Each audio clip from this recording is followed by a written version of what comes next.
Thank you very much, Honorable Speaker.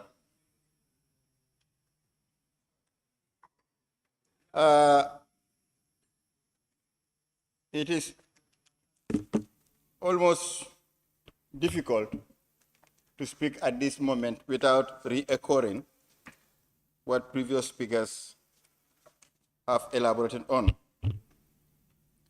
Before I do that, some honorable members have condemned the statement that was made by the Honorable Minister, but I have a different understanding. Like Honorable Nominated Member has said, some have misconstrued it. I want to believe his intention is not to depict Parliament as a self-serving institution by saying that Parliament has made their own. By that is the truth, because the act that the Constitution said the remuneration of speakers and deputy speakers and all other members shall be determined by an act of Parliament. Parliament made that because that's what concerns us, that's ours.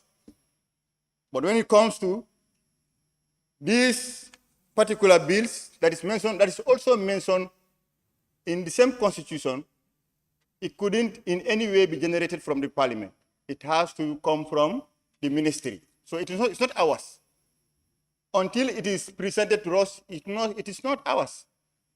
So I want to believe, I'm not reading his mind, I want to believe he said it in that spirit. And of course, Parliament cannot be blamed for a bill that has never come to Parliament since 1997, and that has to come from justice. So I don't think he's in any way blaming the House for that. Coming to the crux of the matter, the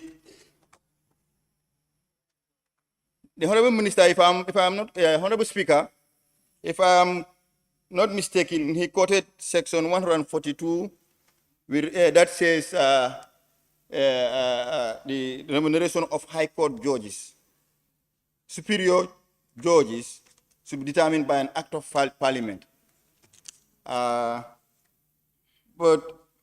Section 120 of the Constitution describes who are the superior courts, judges of the superior court. It said the courts of the Gambia are the Supreme Courts, comprising the Supreme Court, the Court of Appeal, and the High Court of the Gambia, etc. So the Constitution tells us who are the superior judges. So my question is, the Judicial Officers' Remuneration and Other Entitled Bill categorizes judicial offices, including judges, judicial secretary, masters, the sheriff, the magistrate, and Qadi. My question is, Honorable Speaker, was the formulation of this bill informed by just that provision of the Constitution, or they depended on other areas of the Constitution? Because they said superior judges, and obviously, what is the provisions, the articles or the clauses are providing for? They are not all superior judges. So I want clarity on that. Apart from that, personally, talking on the merits of this bill, I think it's important to understand that the judicial service play a crucial role in the democratization, the maintenance of peace, and good governance in every country. It is therefore important that people who act in those areas are well remunerated to do the due diligence to the work they are tasked with. It is evident also that like I just mentioned, the magistrate and other people that have been mentioned that are not mentioned in the Constitution. I'm not averse to their inclusion. Meaning I'm not opposed to that inclusion. In fact, I support it. Because if you go around the country, you look at the condition in which magistrates operate, the condition in which caddies operate. You remember, Honorable Speaker, we are on tour as members of the Defense and Security Committee. Accidentally, we found a traveling magistrate in a police station. He did not have a vehicle. He was using motorcycle.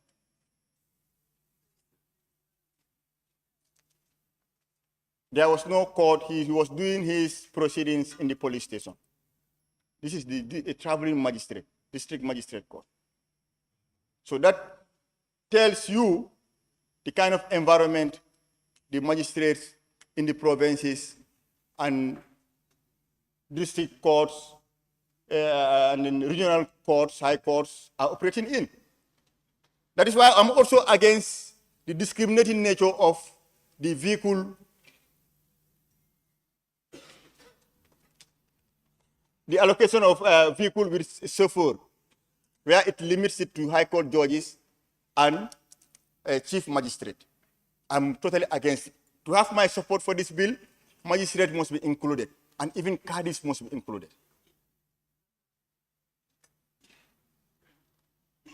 They must be included. They deserve to be given a vehicle and a driver. Caddies deserve to be given a vehicle and a driver. They deserve it. Yes, people are talking about financial implication, cost on government. I will come to that. But I'm saying why it leaves out the caddies and magistrates to some extent.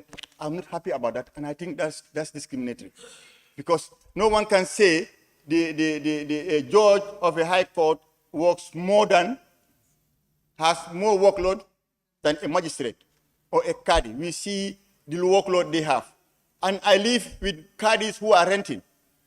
I saw magistrates who are renting. They board vehicles to go to work, to adjudicate on cases.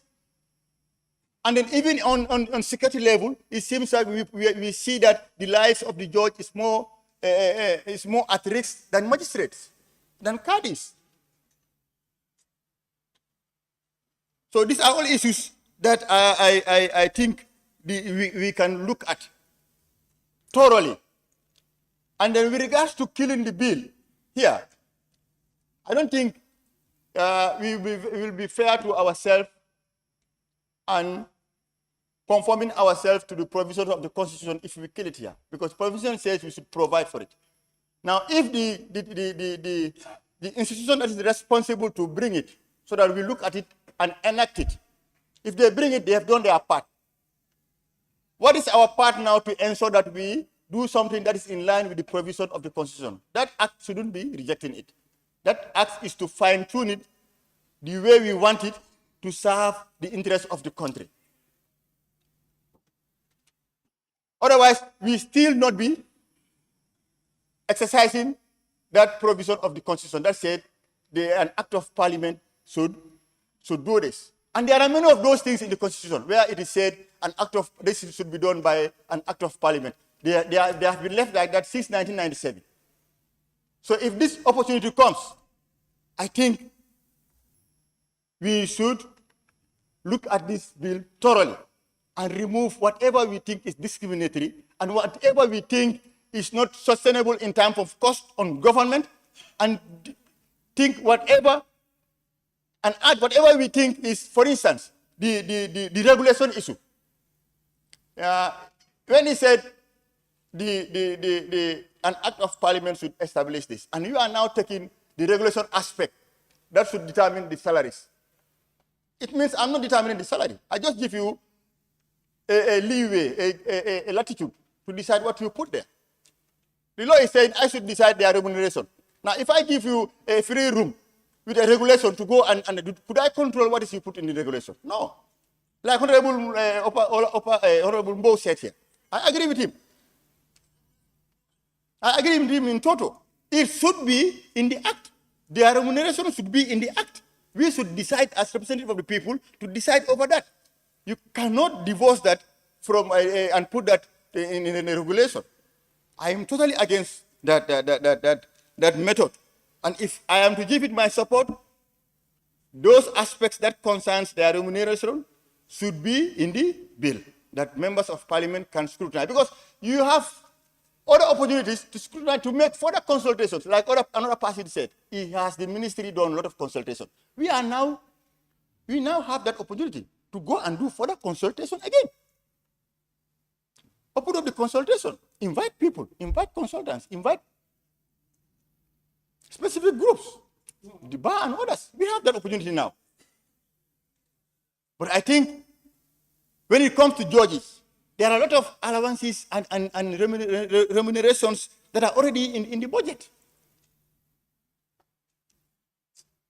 Yes, it's important to reiterate it in an act. Yes, but excluding other important sectors, other important members of the judiciary is serious, as far as I'm concerned. So I think it's something we should when we are putting our take on it, we should fine tune it to the extent that it is applicable and is welcome by people of the Gambia. Because overall, I'm not sitting here as just one individual. We have to sometimes mirror the opinions of the community we come from. People personally call me to tell me, don't approve this. I'm honest to my God.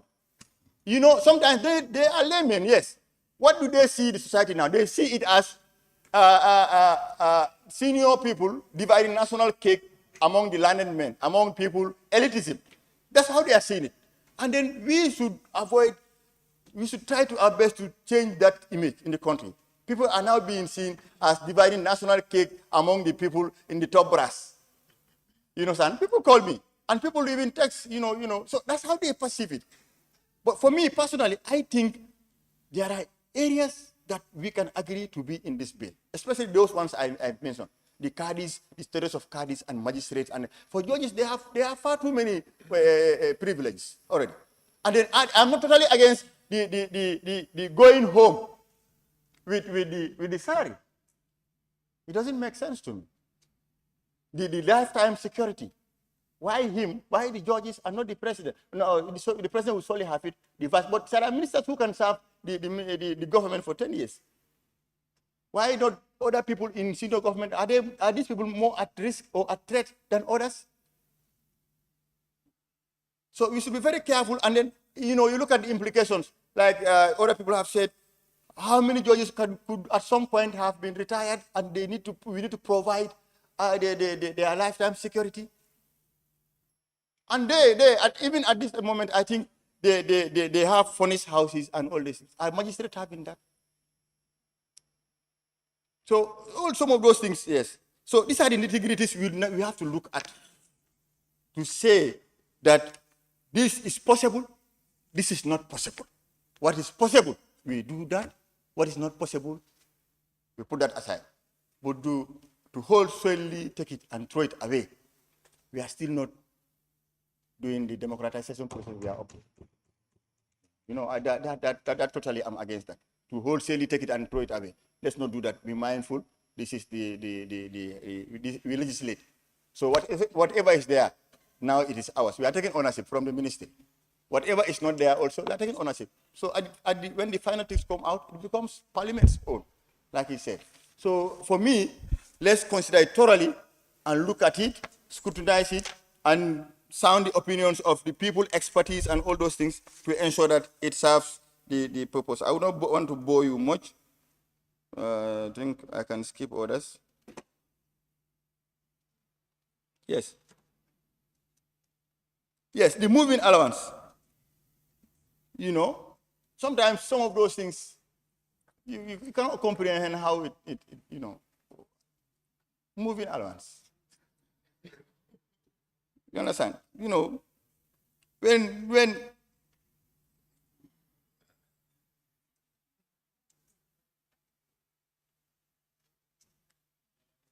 health and insurance cover, some of these things. So when it happens, it should be across the board, not just for high court judges.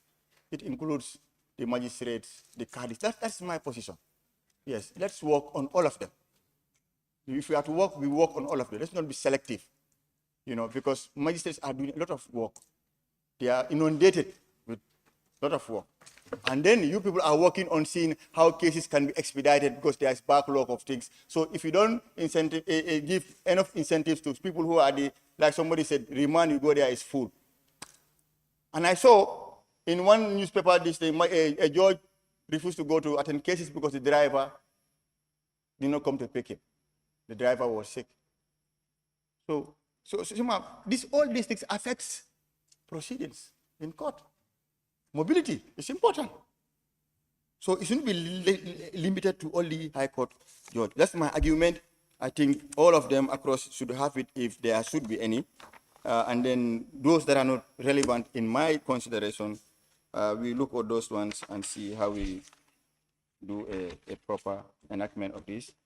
With that few remarks, Honorable Speaker, thank you very much. Thank you very much, Member for Talinding. I now invite the member for Banjul North. Thank you very much, Honorable Speaker. Honorable Speaker, I don't think I'll be wasting the time of the Parliament because as far as I'm concerned, most of the points that I want to dwell on have already been deliberated by my fellow honorable members. But notwithstanding, it's important to also tell the August Assembly my position as a National Assembly member as far as this bill is concerned. And to be honest, I want to declare it very clear that I, Honorable Modula Mimba, I am not part of or in support of this bill. Thank you.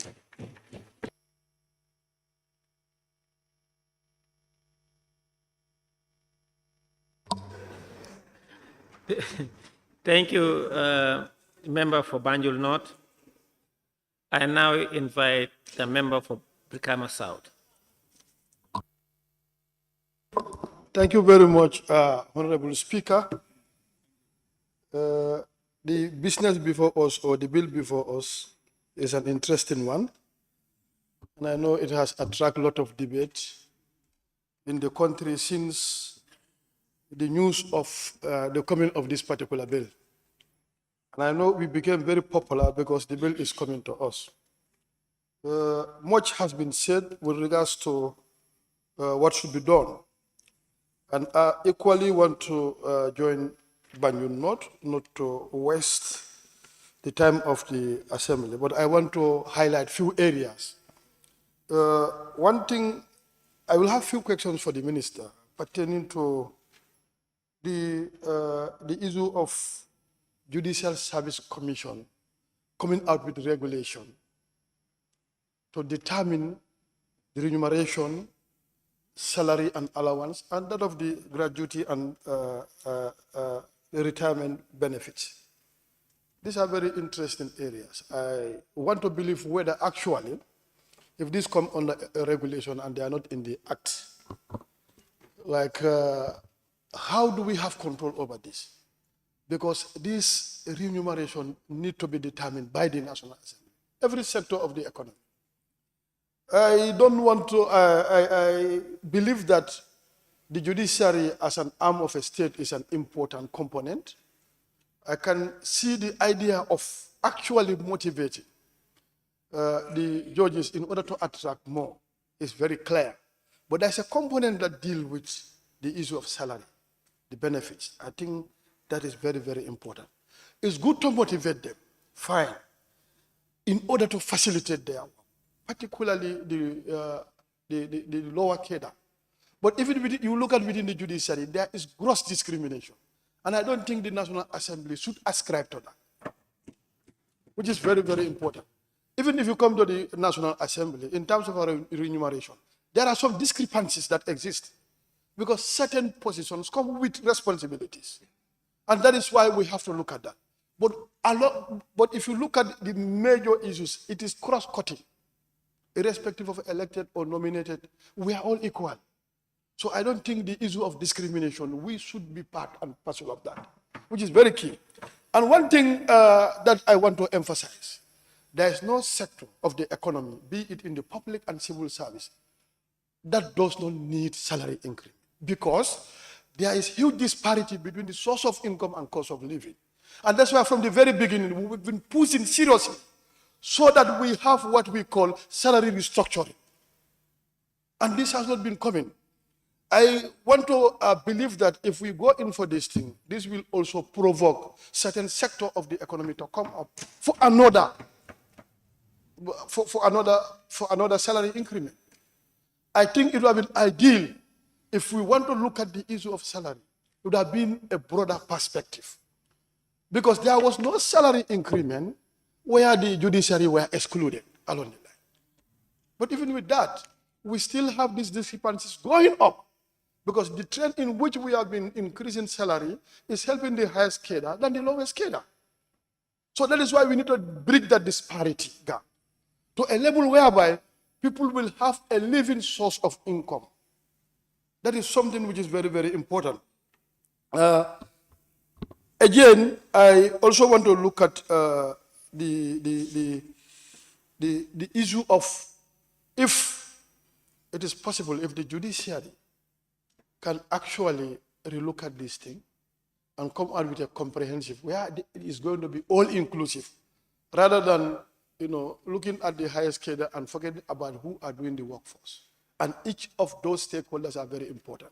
Sometimes your subordinate need to be well calculated, because before it reached to me there is somebody who is doing the ground job, and they need to be factored very seriously. And there are instances whereby, if people are going to be convicted, particularly by the magistrate, sometimes they accompany them to the prisons. You look at the type of exposure that they are subject to. The family will despise you. They'll be angry against you for doing your job.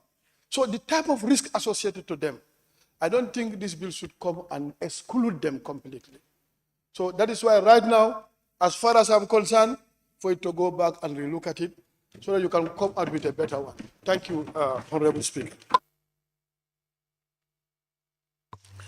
Thank you very much, the member for Brikama South. I now give the floor to the member for Jara Central. Thank you very much, Honorable Speaker, for granting me the opportunity to also partake in this humble discussion before us this afternoon. Honorable Speaker, I also thank the Honorable Minister for the bold step he took in bringing forward this bill to this August Assembly. Of course, Honorable Speaker, the National Assembly is aware that the judiciary of any nation symbolizes the administration of justice under the rule of law. So if you look at the objects and reasons, Honorable Speaker, of this bill, which is Judicial Officers' Remuneration and Other Entitlements Bill 2023, are very clear. Very clear objectives and reasons. If you look at it, the second paragraph of the objects and reasons of this bill, if you may allow me, Honorable Speaker, say the judiciary play a very pivotal role in the administration of justice. Of course, the Assembly also is aware of this. But what we are saying, Honorable Speaker, is that the draft constitution was here before this Assembly in 2020, and so many issues pop up during the debate of that bill. Many of my honorable colleagues who have spoke before me have echoed and re-echoed that this bill was among the things that were embedded in the draft constitution, which of course led to some members including myself, to reject it. Honorable Speaker, yes, we can amend. We can amend. Okay. He said yes, you say continue. Honorable Speaker, you've already made a ruling on this and we all avoided it, and then the Honorable Member is indulging in it again.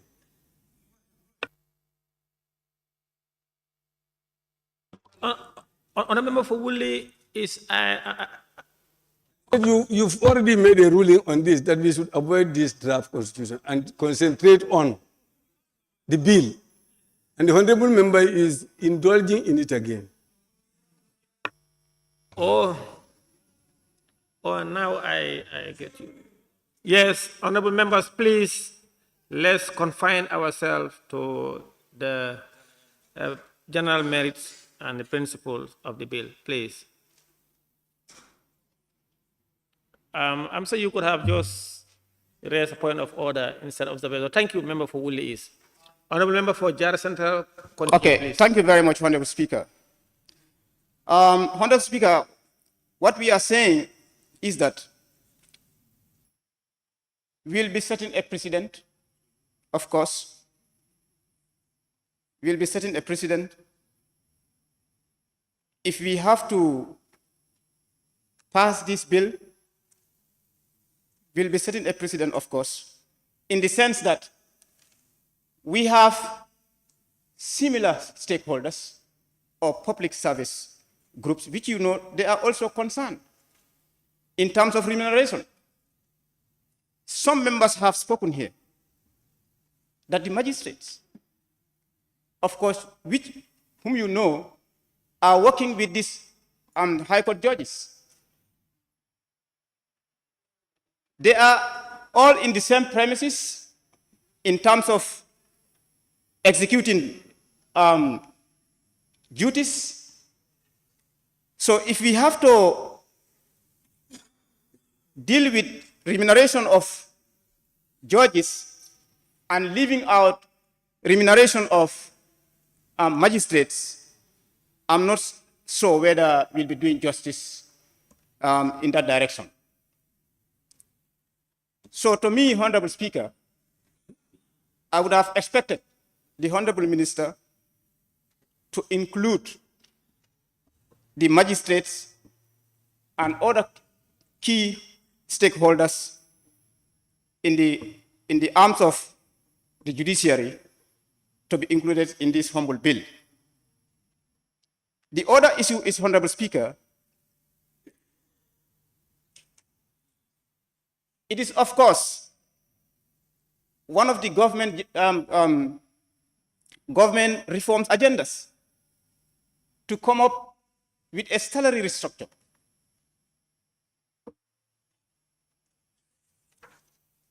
By looking at the objects and regions of the bill, we will not see anything that focuses on that direction. And to be frank, Honorable Speaker, salary restructure should have been the best bill to bring at this right time in order to boost the earning capacity of public servants. Some members have said that we need to take this bill,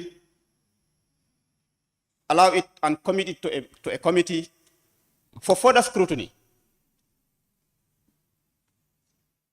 But my question is, Honorable Speaker, after committing it to a relevant committee, what are they going to make different in this bill?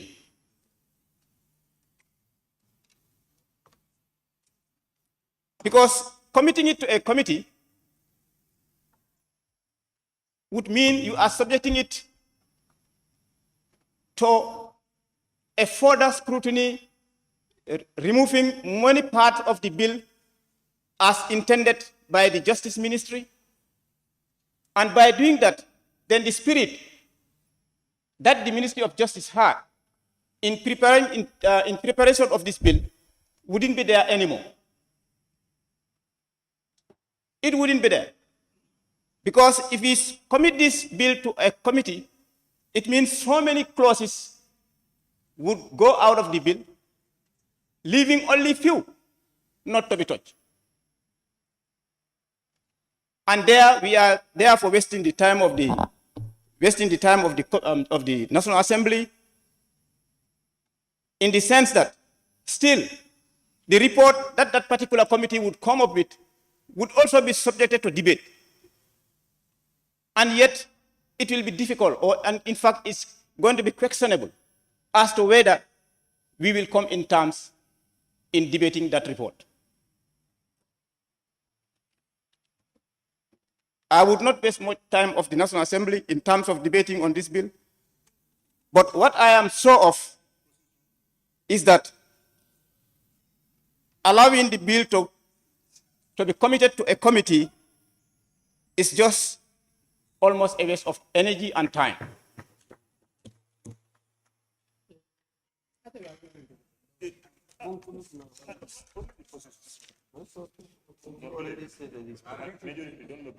Honorable Speaker, the objects and reasons continue to read as follows, Honorable Speaker. The bill further seeks to regulate the conditions of service of judges of the Superior Court and judicial staff. As I have mentioned earlier, and the speakers who have spoken before me also, what about the condition of magistrates? What about the condition of magistrates? On that note, Honorable Speaker, I would want to urge the Honorable Minister to explain to me and the humble House as to what prompted him to come up with this bill and then leaving the interest of the public service in terms of restructuring salaries and all whatnot. Thank you very much, Honorable Speaker.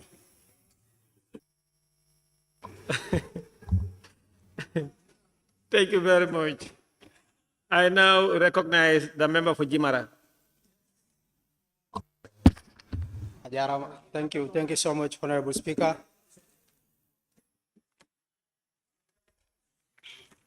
Honorable Speaker, members of the National Assembly, the members of press, and the general public, I bring you greetings and salutation. Honorable member, at some point I even wanted to withdraw because minority leader has already spoken my mind. But Honorable Speaker,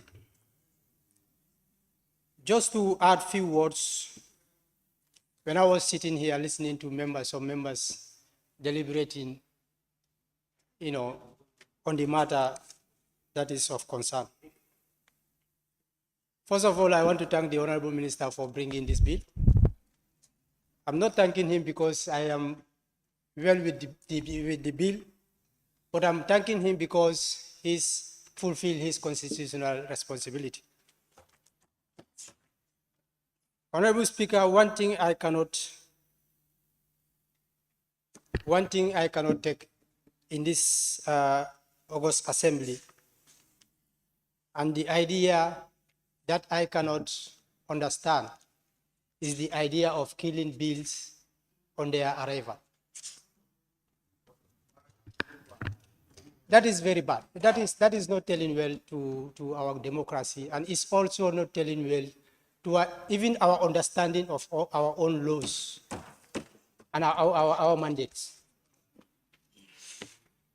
As I said, it is their constitutional responsibility to draft something and bring it to the National Assembly. To me, it's just for them to give us an idea of what they want to do. But the rest, lies in our own hands. Honorable member for nominated member Keba Lang has said it here. He has quoted a constitutional provision, Section 100, that gives us the powers to legislate. That is why we are called National Assembly members, lawmakers. For God's sake, we are not snipers that are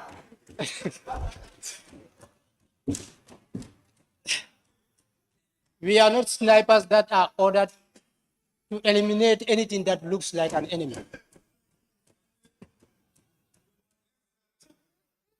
Yes, we are here to make laws. When they presented their bill, you have the powers to reduce this thing to even to zero. So I would prefer for us to take it to the next level, take it to the committee, do the necessary or what is necessary, and then come out with the solution. If you rush to a decision without proper consultation, you stand the risk of having inadequate information. You also stand the risk of taking poor decision quality, and also that of lack of stakeholders buy-in. You have a lot of stakeholders in this thing. So my position is for us to take it to committee. It has to go to the committee. The committee will do the needful. You know, there's a reason why we have committees in the National Assembly. If we don't have trust and confidence in those committees, the best thing is for us to eliminate all the committees and be here as animal kingdom. Whoever want to do whatever you want to do, you do that. So I urge all members to be very careful, to be very mindful. You know, in making laws, you don't rush. You take your time, you consult. Point of order. Thank you. There is point of order from the member for Woolly East. Can we hear your point of order, sir? Yes, thank you very much, Honorable Speaker. Section 32, permissible interruptions. 1, no member, except the Speaker, shall interrupt any other member, except A, by rising to question or a point of order, whether proper procedures have been or are being followed, etc. The honorable member for Lower Fuladu is always interjecting and asking people their questions, their positions before they are ready. That is not your role. You need to keep quiet and listen to people. Thank you.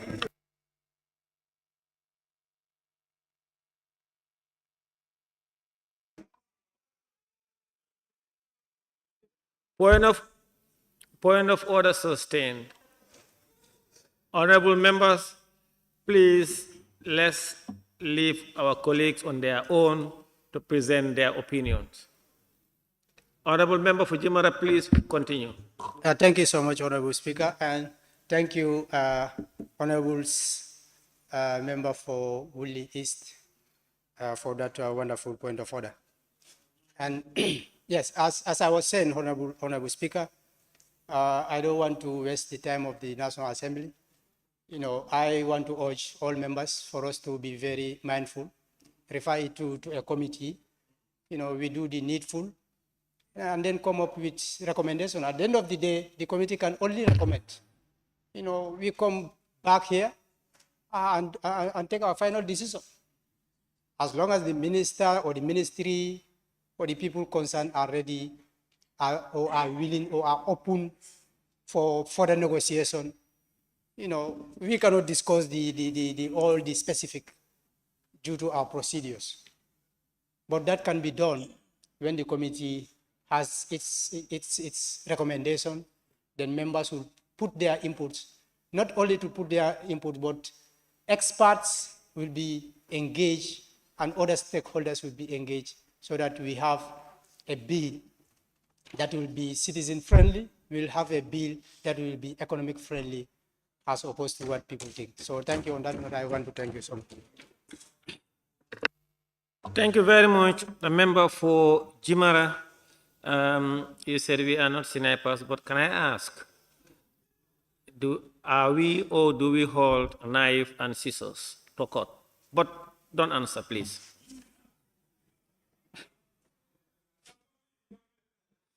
Thank you very much. I now invite the member for Fonyi Bintang.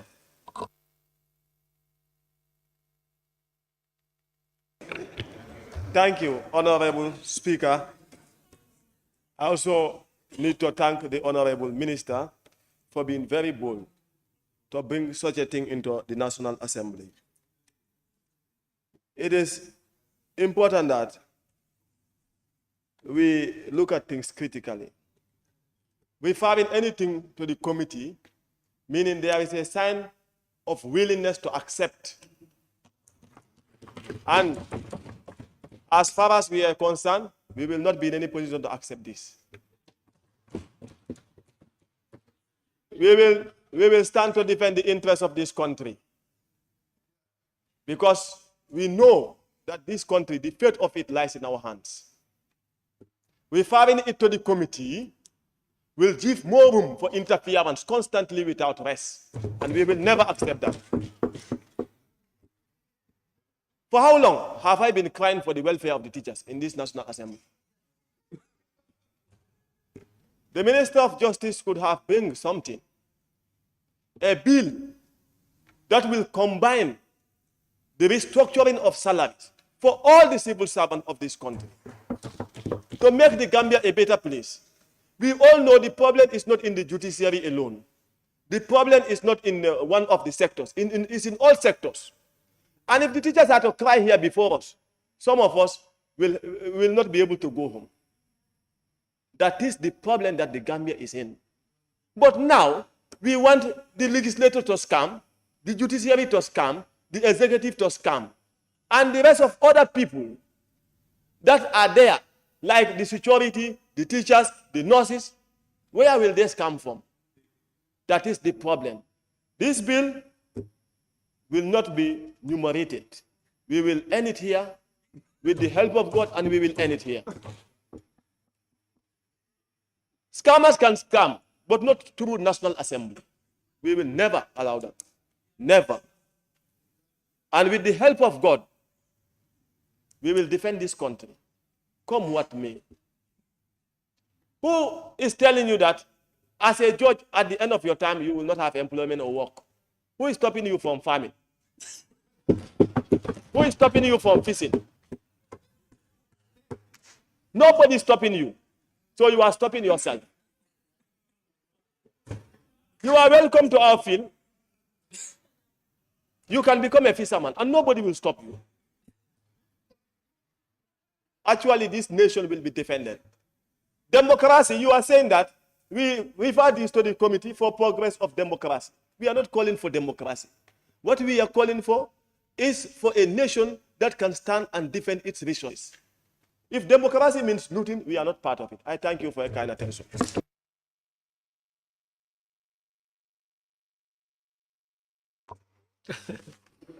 Thank you, the member for Fonyi Bintang. I now recognize the member for Lower Fuladu West.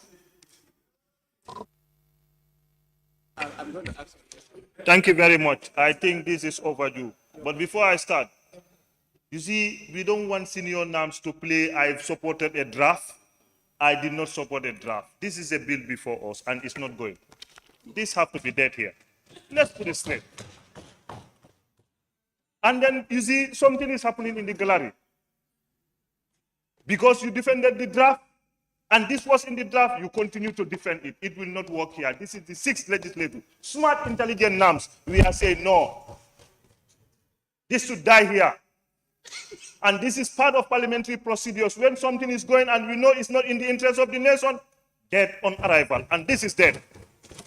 In fact, Speaker, the people of Lower Fuladu told me that first, we don't expect that the minister is going to come with this thing in parliament.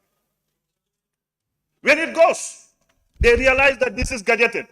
They said, please, do not partake to it. We are against it. We will not support it. And I'm against it. And I'm not supporting it. And I'm urging all members not to support this. Let's be fair. This country has to move on. Look, We just see an FPAC report what is happening. Yesterday, I'm crying in my heart. I feel by now so many people could have been arrested. But there is no arrest, and again another thing is happening, another looting or another coup d'etat, economic coup d'etat. It's not going to be accepted. Please, with due respect to NAMS, everybody, sending it to committee, we are just delaying and wasting time.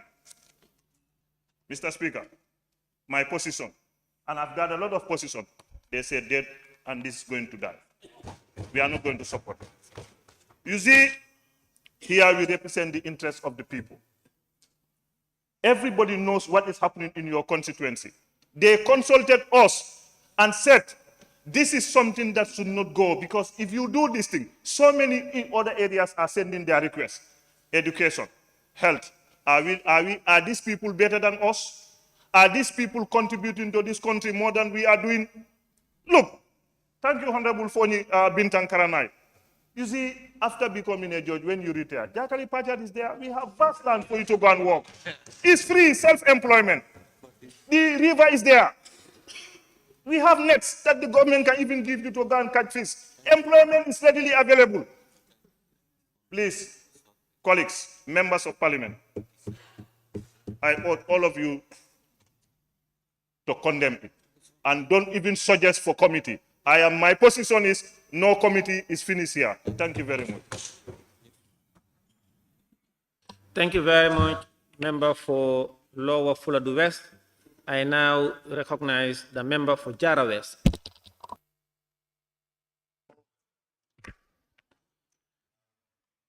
Thank you very much, Honorable Speaker. First of all, let me use the opportunity to thank the Honorable Minister for tabling this bill. Honorable Speaker, I will be very, very, very brief. I don't want to take long. But I will first, my intervention will start with the comparison that the Honorable Minister came up when he was moving his motion. And then as you can see, the comparison continued in the bill. Because you can see the Chief Justice is compared to the Vice President. The judges are compared to ministers. I think the other judges are compared to permanent secretaries. The other ones are compared to normal civil servants. We are all working for the betterment of this country. Let's avoid enmity within the institutions. Let's avoid hatred within the institutions. If we start comparing each other, this institution is looking at the other one. We cannot be equal, that's true. We cannot be equal, that's true. But also let's avoid comparing this institution with the other institution. We are all yearning for a better Gambia. We should be very mindful with that. Because like people said, this thing came out, I think, before I received this bill. People have been calling me, asking me about this thing. I have a police officer who told me within my constituency, my house allowance is $250. And also I asked, we are talking of risk allowance. Now we are saying the judges' risk allowance. Who is more risky than the police officer who is going to arrest? The officer is facing more risk than the judge. Now the judge also is asking for security at his compound. When bandits, armed men come, who are they going to attack first? The security officer. So who is more risky now? We should be very, very mindful when we are dealing with this. For me, I want the minister to gather this and go back. Let them bring us salary restructure for all institutions. For all the institutions. Because, people, we are insulted. If we pass this today, we can hear every sort of nonsense. Insults, a lot of insults. Because as Honorable Baji said, the member for Talindi, people are now saying only those at the top cadre are just enjoying the Gambian cake. So we should avoid that. We have teachers. Let's motivate teachers to go and teach as far as Bolibana. Let's see what incentive we have to give them to give quality education to our kids. Look at today. The private schools have more quality teachers than the public schools. So I think by going with this bill, I'm not giving it my blessings. The way it is, in fact, people are suggesting to sanitize it. But I believe when you went to sanitize it, only 5% will come back here. 95% will be thrown away. So what is the essence of the bill anymore? That's confusing. Let's just stop it here. Let them go and prepare another thing. Let them bring salary restructure for all civil servants, all government institutions, and we see what to do about it. The officers are suffering. Teachers are suffering. There are better facilities, hospitals, but they lack quality doctors.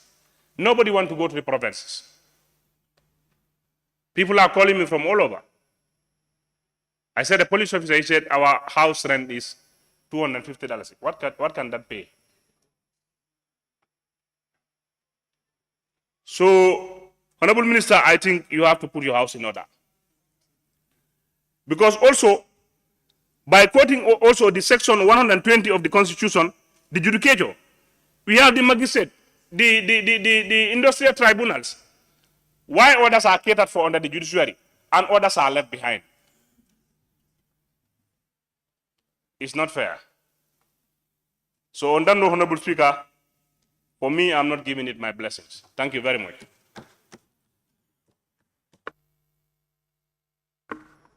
Thank you very much, Honorable Member, for being very brief, and I wouldn't want to be in a session where you will not be brief. Now the member for Combo South. Thank you very much, Honorable Speaker. Honorable Speaker, I think our executive have a problem. September is a very bad month for the executive. September 2022, that was the Black Day for the Gambia. And here we are again on the 12th of September. We have another controversial document before us. Honorable Speaker, I think these reports or document before us need some cleaning. And I want to support the idea of not killing this bill at this stage. Members have to understand we need to go by our documents, our instruments. The standing order is very clear. When a bill is mentioned, from standing order number 63 to 75, it gives you all the opportunities to go through and do all the needful that you need to do. And that is a process and a learning process. And that is a learning point for the mover of the bill. So the Honorable Minister is going to learn so that all what is being said here, he will go back to his team, discuss with them and look at the loopholes and show the mistakes that they have made and try to amend it. And I think that is very important for us, Honorable Speaker. It is very important as National Assembly members, let's do our work according to the dictates of the Constitution and the standing orders. As others will say, the Bible and the Quran. Because this is what is going to keep the National Assembly alive.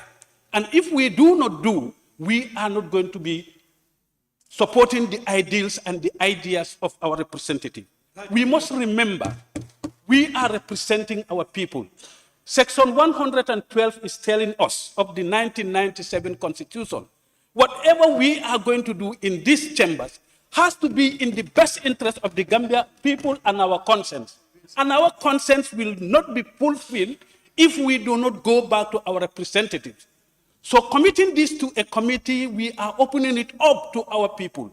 We can call people from Wuli, we can call people from Sandu, we can call people from Kantora, all over the country to come and share their views and their position on this document. That is the only way we will be moving with our people.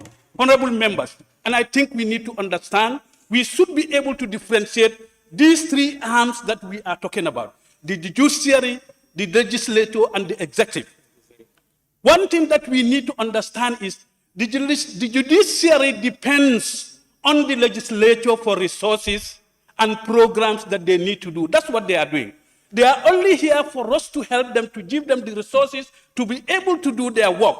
But that work that they want to do, if the resources that they are doing are above the timeline that is not in the best interest of the Gambian people, we can say to the minister, this is not sustainable and it is not in the best interest of our people, and we will be in line with Section 102 of the 1997 Constitution. Honorable Speaker, this for me, that is my point, and I think we should from here henceforth should not be killing bills at this center, at this first reading or second reading. Let's give it all the necessary steps that are needed, and that will be a learning point for all of us and everybody who is going to participate in this. On this note, Honorable Speaker, let's give this to the committee and they do the needful and bring it back here. If it is not satisfactory, then we can send it to them. Thank you. Thank you very much, member for Combo South. I now invite the member for Sandu.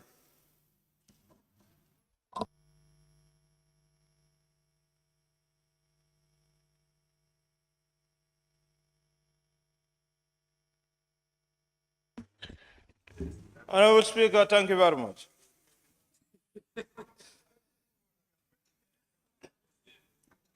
The bill before us today is very important. As previous speakers alluded, this is a bill very controversial.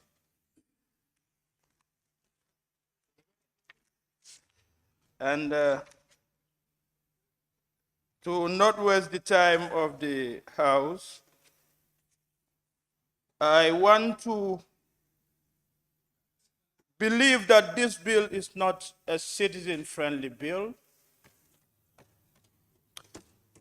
It is not also a budget-friendly bill, owing to the fact that just some days ago, the Honorable Minister responsible for finance was before us here. He has alluded to the difficulties, that the constraints that we have in our budget distribution.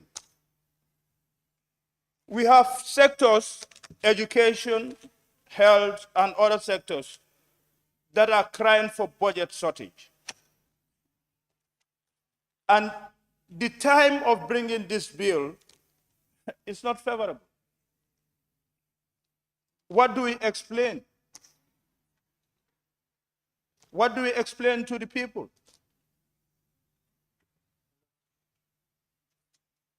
What is our reason that we want to pass this bill at this very fragile time? My stance is more of economical than anything else. That we don't have the resources, we don't have the affordability to pass this bill at this most crucial time. We are budget constrained. What we need to do right now is to mobilize resources, to increase our efforts in mobilizing resources, to make sure we stand on our feet as an independent nation, not to rely on outside support. We can do it. But we have to curtail our expenses. Most of the budget is going on personal emoluments. What is our development budget? For me, my submission is more of economical, and for that reason, I'm not consenting to this bill at this stage. Until we increase our mobilization efforts, then we can come in with a bill like this. For that reason, I'm urging the minister to withdraw this and go back until we are ready as a nation, until we are ready as a nation to foot a bill like this. Thank you very much. Yeah.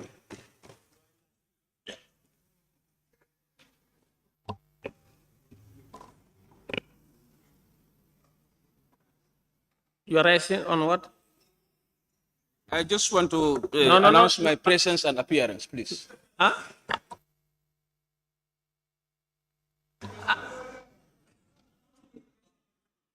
Oh, you are announcing your presence. Yes. Let me inform you that your turn was due, and I called you to give you the opportunity, but you were in.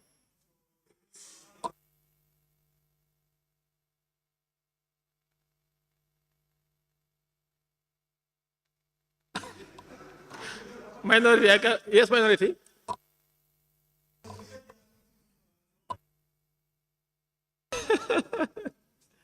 Thank you very much. Thank you, member for Sandu. I now invite the member for Sanimentary.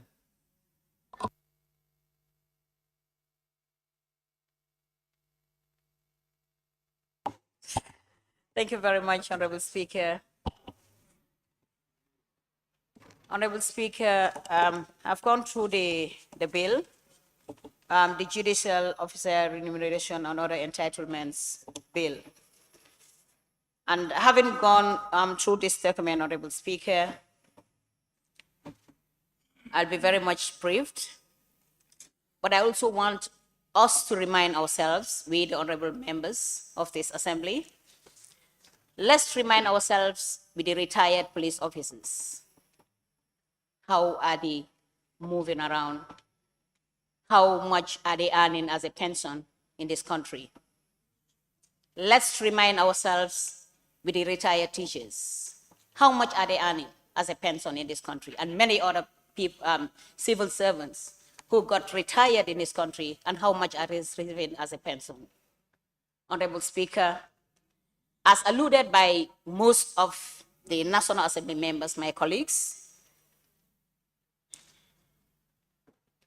having deliberated on some of the areas in this document that we need to throw out this particular bill. That is my stand.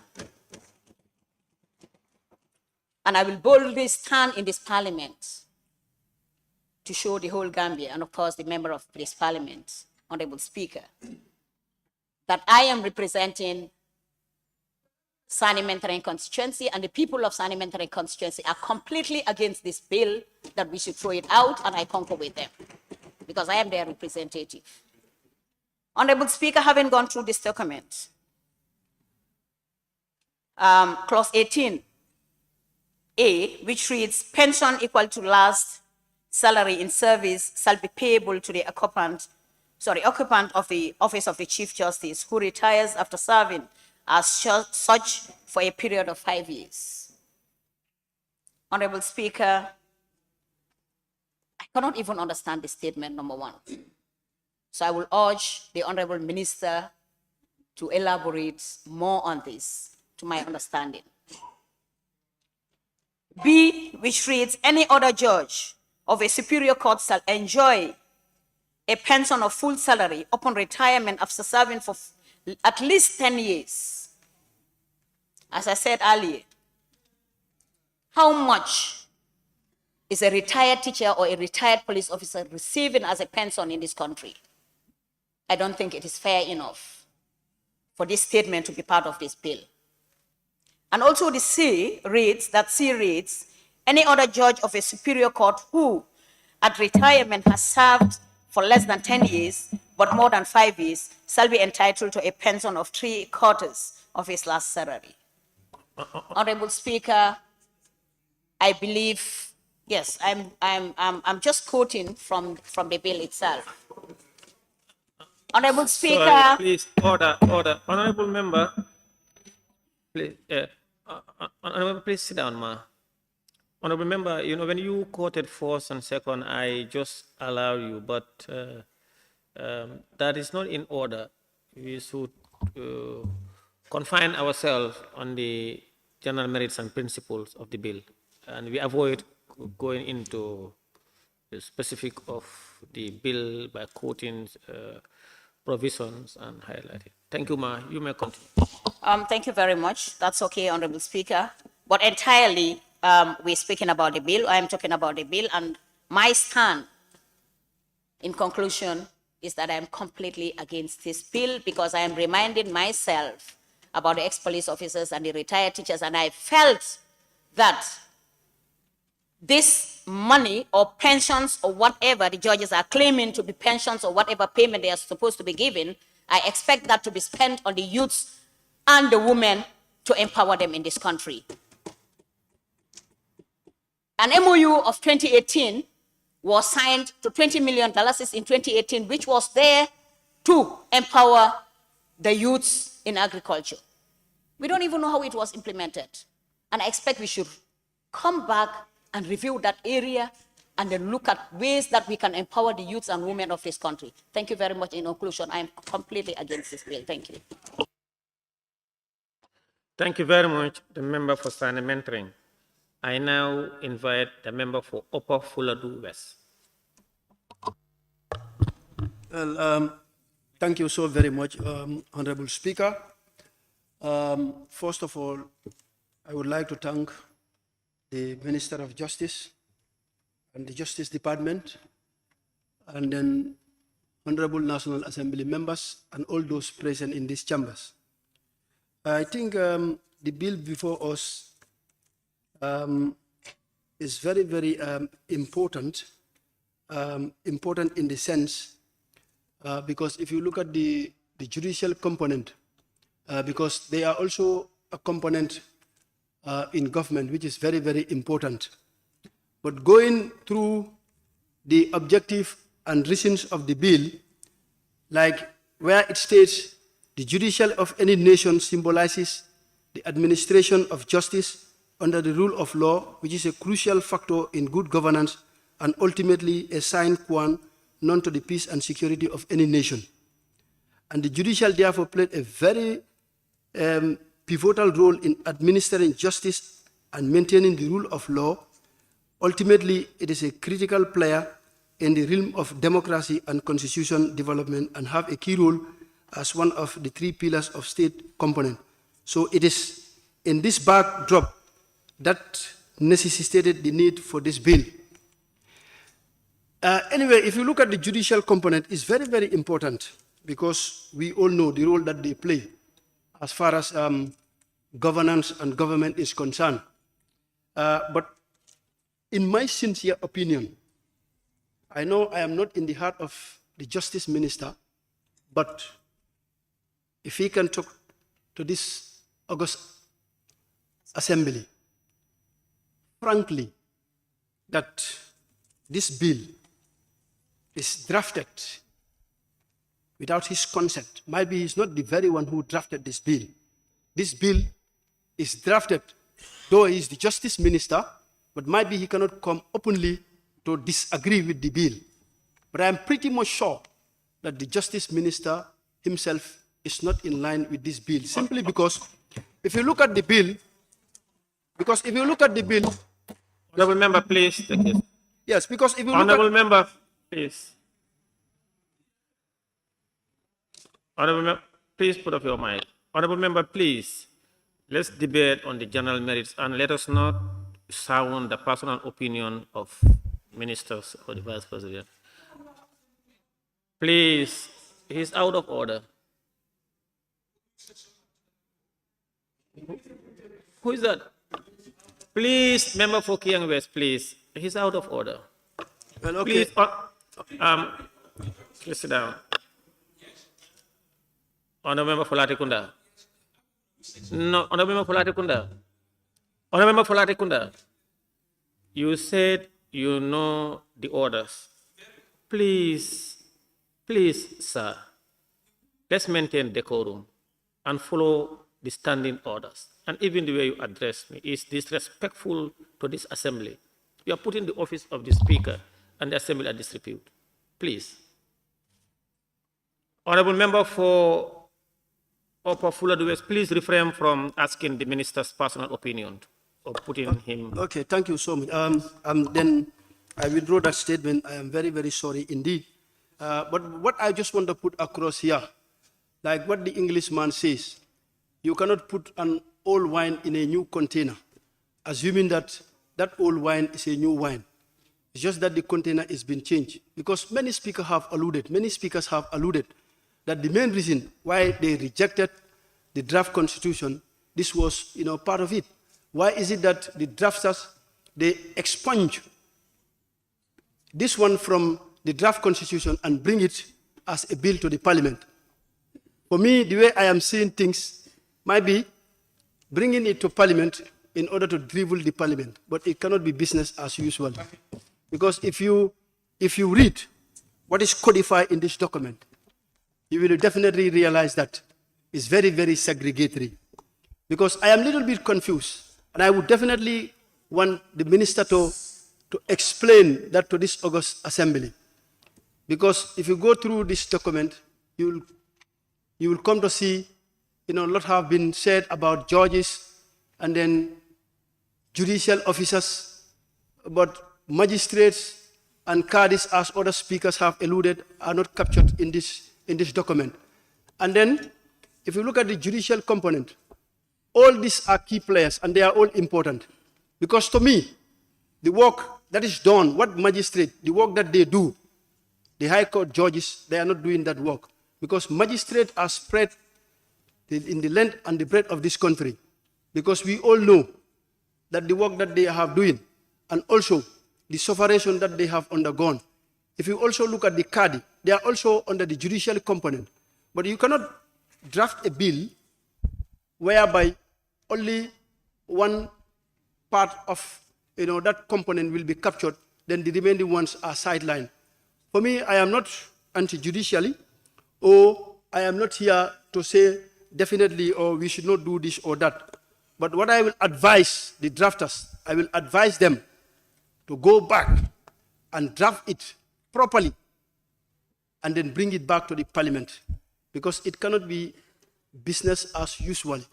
And before I draw conclusion, Honorable Speaker, I want people to understand that what is in Buddhist is not always what is in Badas. So I beg to take my seat. Thank you.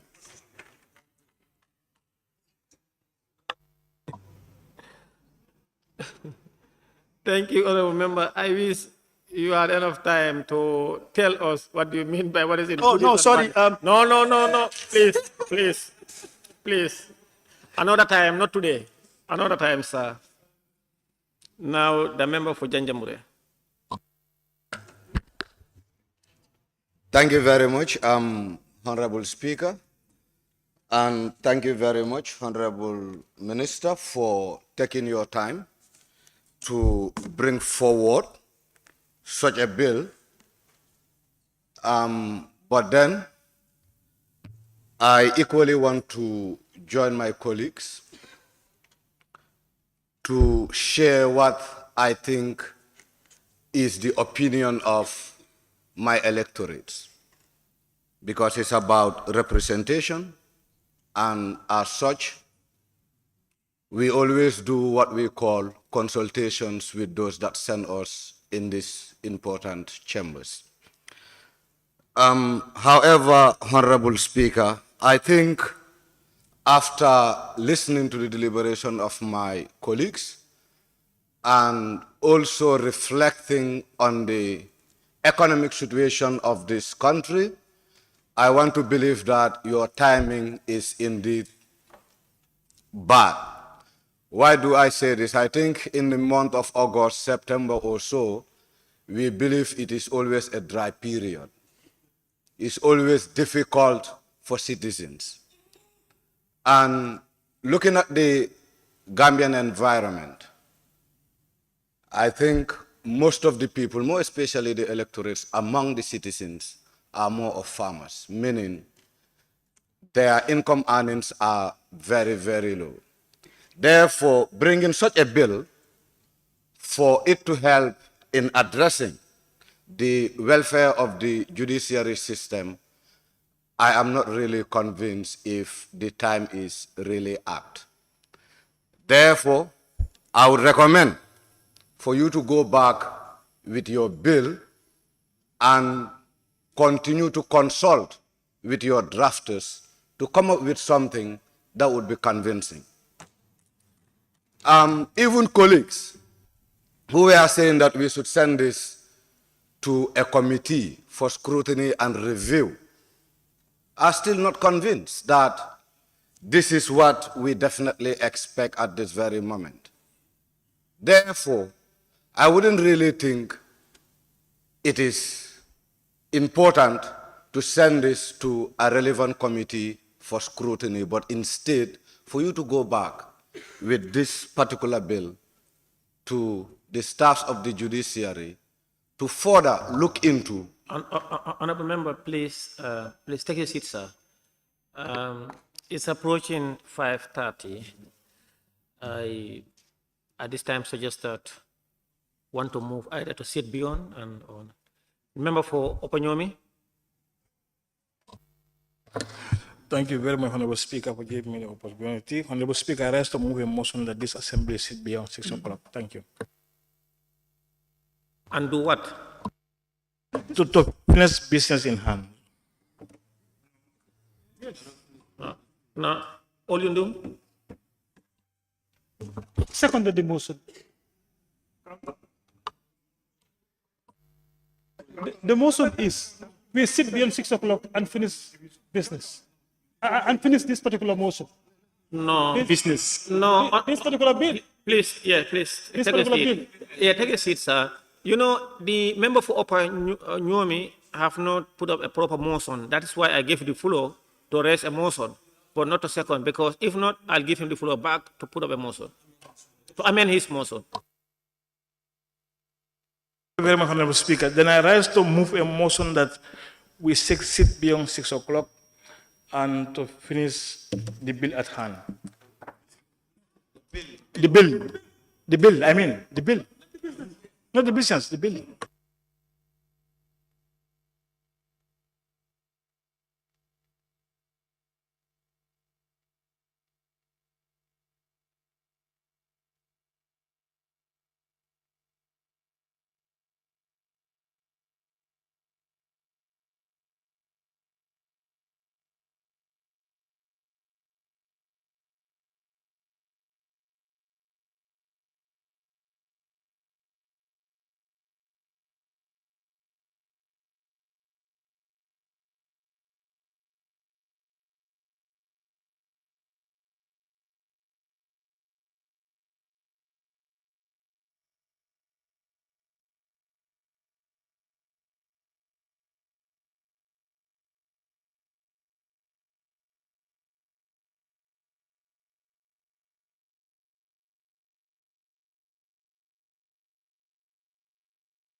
Honorable members, order, please. Honorable members, please, earlier on I requested that, please, Deputy Majority Leader, please, for him to amend his motion because it was incomplete. And he came up with a second time to amend the motion, but he is restricting it only to this motion and not the order of business for today. That's why I was doing some consultation.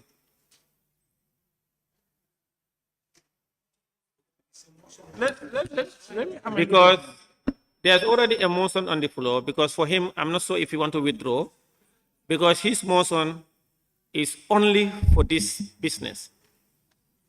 Please, Speaker. Honorable Speaker, then I withdraw my motion first. All right. Member for Kantora.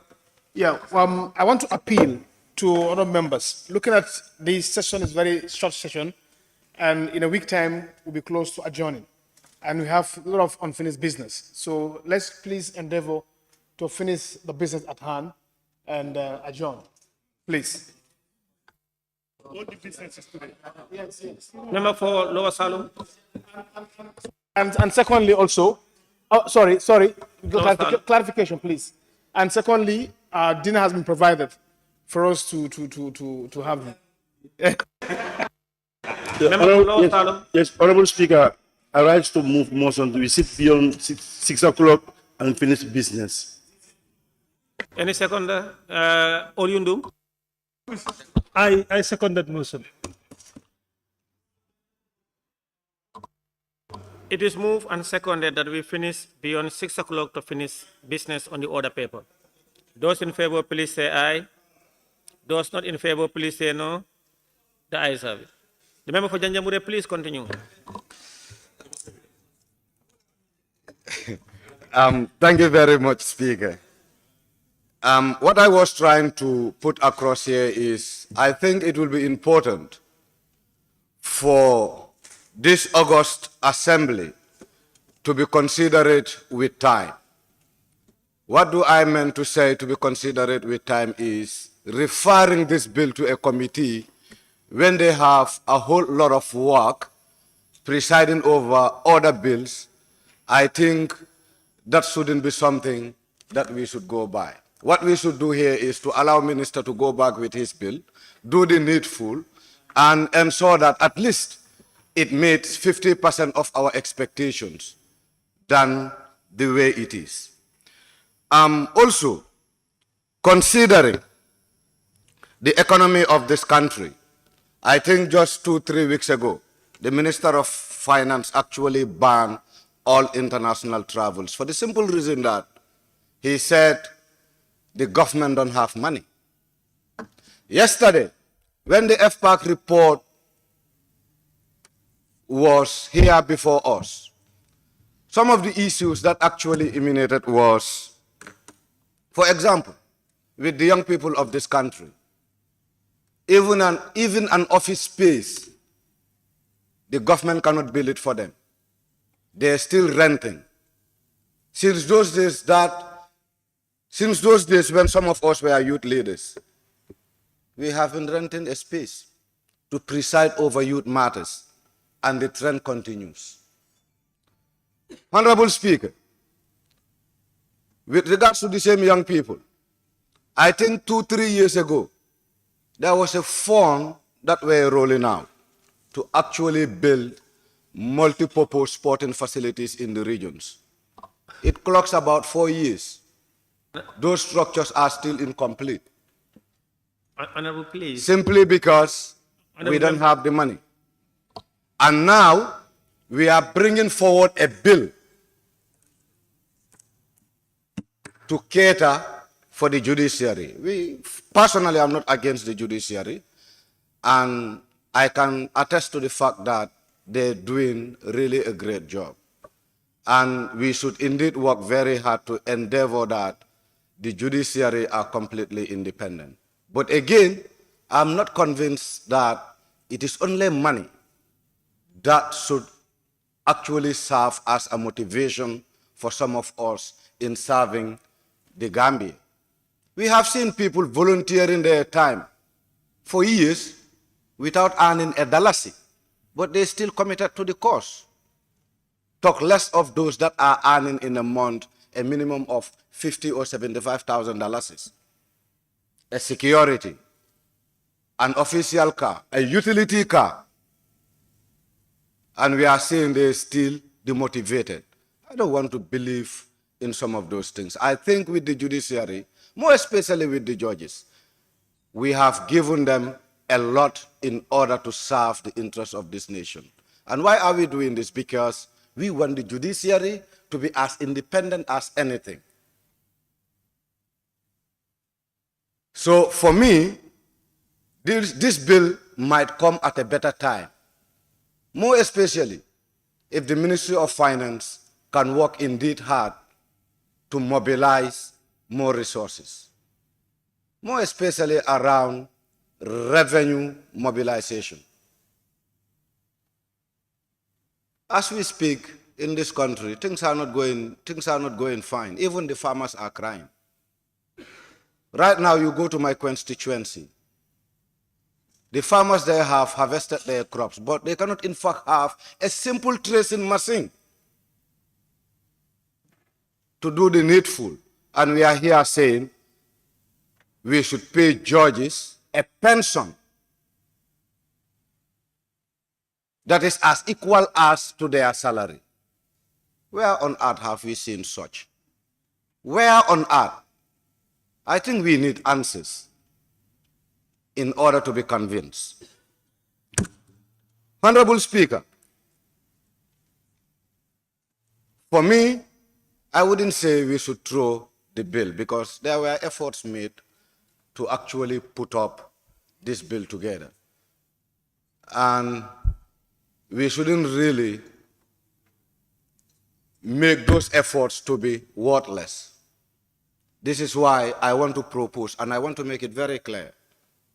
As much as I'm not in support of the bill, it will be better for the Honorable Minister to go back with his bill to the Ministry of Justice, let them preside over it, and see some of the things that you heard from the honorable members that you can incorporate in the bill in order to suit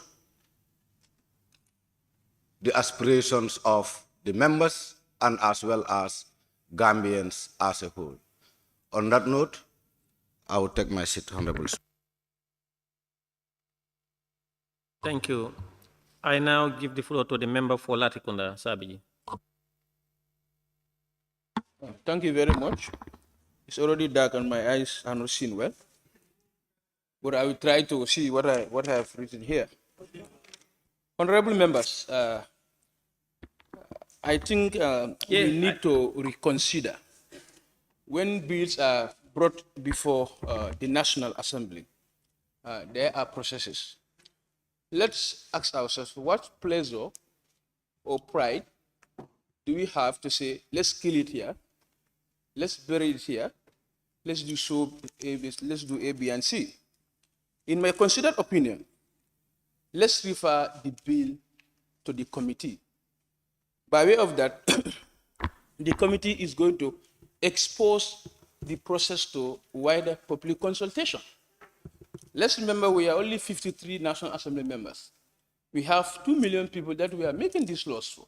When we refer the bill to the committee is going to do extensive and wider public consultation.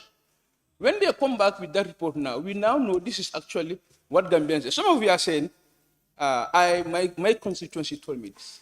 And I'm sure it's less than 2% of your people told it. If 2,000 voted for you, you're obstructing Honorable Mbal. If 2,000 people voted for you, you cannot convince me that you have spoken to all the 2,000 people and they told you to come and say here, no to the bill. I'm sure that is totally impossible. So let's reconsider. Point of observation, Speaker. I'm appealing to honorable members. Let's reconsider. Subject this bill to the Honorable observation, please. So when the relevant committee. Honorable observation, please. So when they happen now, they will bring their report. I'm sure that report is going to be a very progressive report. I can see the disturbance on the AG with regards to recruiting judges.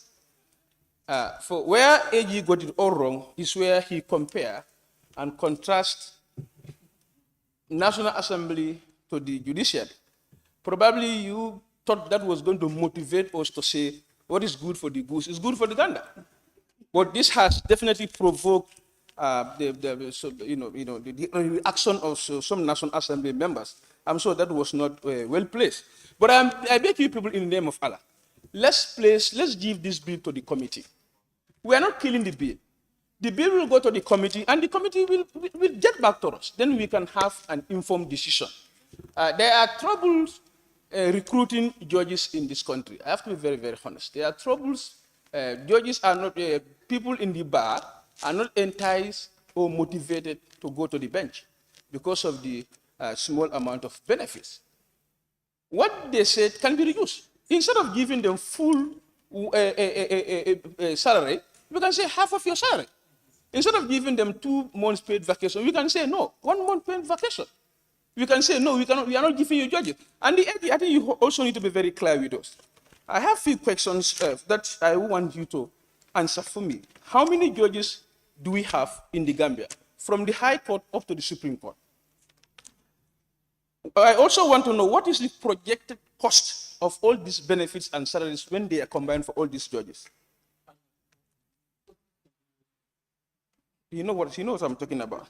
And also, are non-Gambians included in this benefit? Non-Gambian judges, are they included in this benefit? And also, me and you know there are judges that doesn't deliver cases for the past 2 years.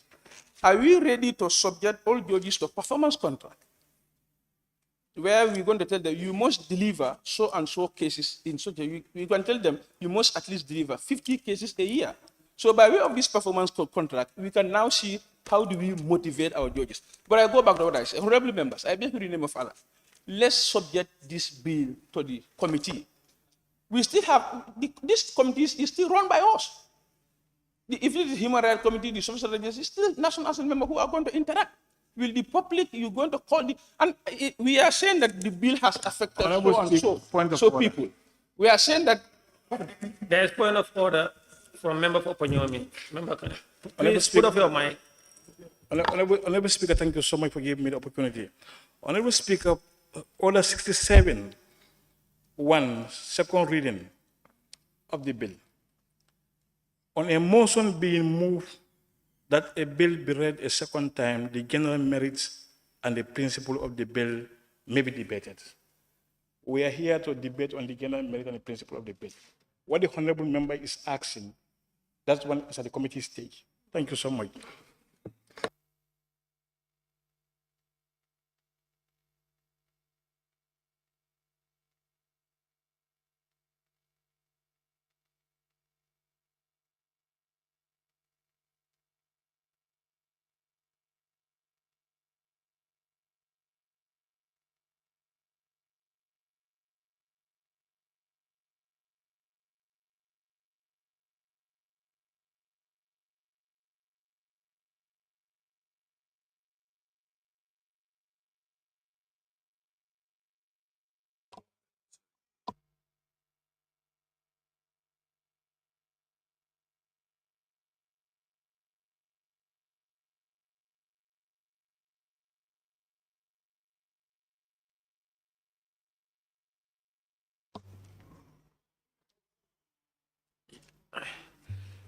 Yeah, because, thank you.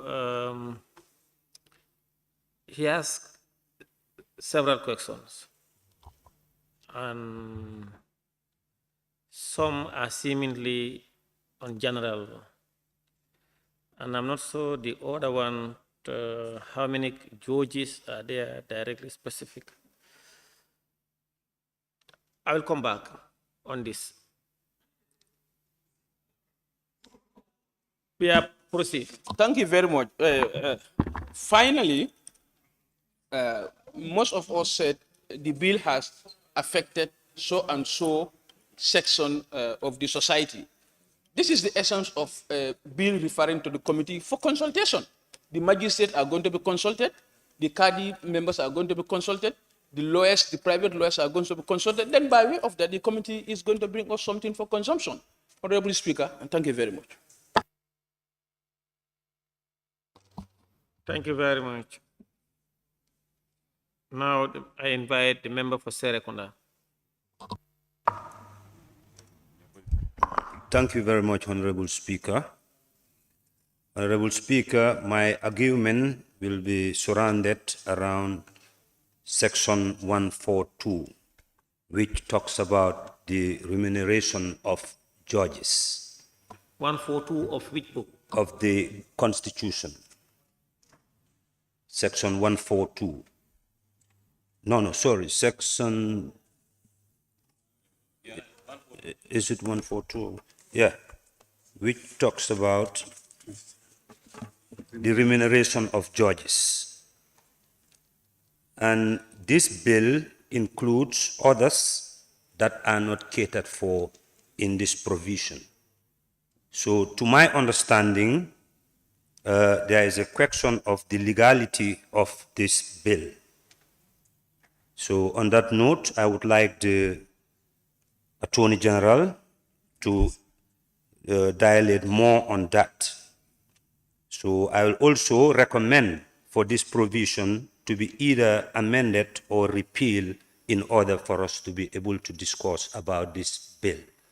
Because this bill includes magistrates and the provision is talking about remuneration of judges. As the Honorable Member for Talinding cited, Section 120 has explained who are the Superior Court judges. They don't include magistrates and cadis. So again, with the issue of salaries, I will also recommend for government to establish a salary review commission that will look into the food basket and of every household and responsibilities of household heads to design a new salary structure. Thank you very much. On that note, I submit.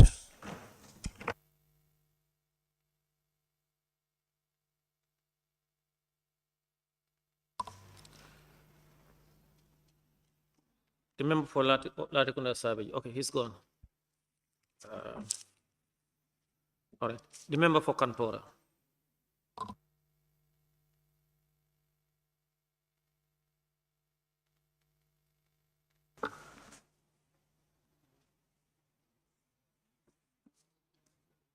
Thank you very much, Honorable Speaker, for giving me the floor. Honorable Speaker, I've listened very keenly.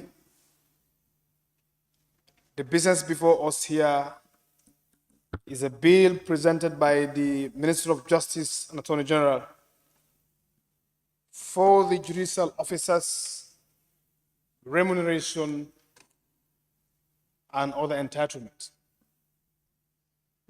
Pursuant to the standing order 18, what we should do is to debate the principles and the merits of the bill, which has been advanced in the bill. When the Minister of Justice moved for the Parliament to read this bill second time. Honorable Speaker, before going to the bill proper, the founders of democracy today, wherever they are more than the word happy. What really manifests here is a true democratic autonomous parliament. Dissenting views, divergent opinion has been manifested. At a point, you wouldn't know where is the minority side, where is the majority side. This has been driven by the sense of nationalism, sense of nation force. Honorable Speaker, the bill before us is for the National Assembly members to do their constitutional mandate. The only approving authority, as far as bills are concerned, is this August Assembly. It is in that spirit that the executive has fulfilled their obligation, respecting this very institution, to lay down this bill before us, to have our bite. And it is based on that today we are deliberating the pros and cons, merits and demerits of the bill. And when I listen keenly, what really manifests in the chambers, people are really in support to look at it keenly. exhaust every avenue, and see how best we can tie it up. It's a learning lesson for the executive and also a learning lesson for the parliament. Honorable Speaker, information is very key. You can't make an informed decision without getting the requisite knowledge or understanding of an issue. Based on the spirit, I am appealing the entire House for us to take time, peruse through this document, understand the nitty-gritty, understand the sense, understand the spirits, and what it aims to achieve.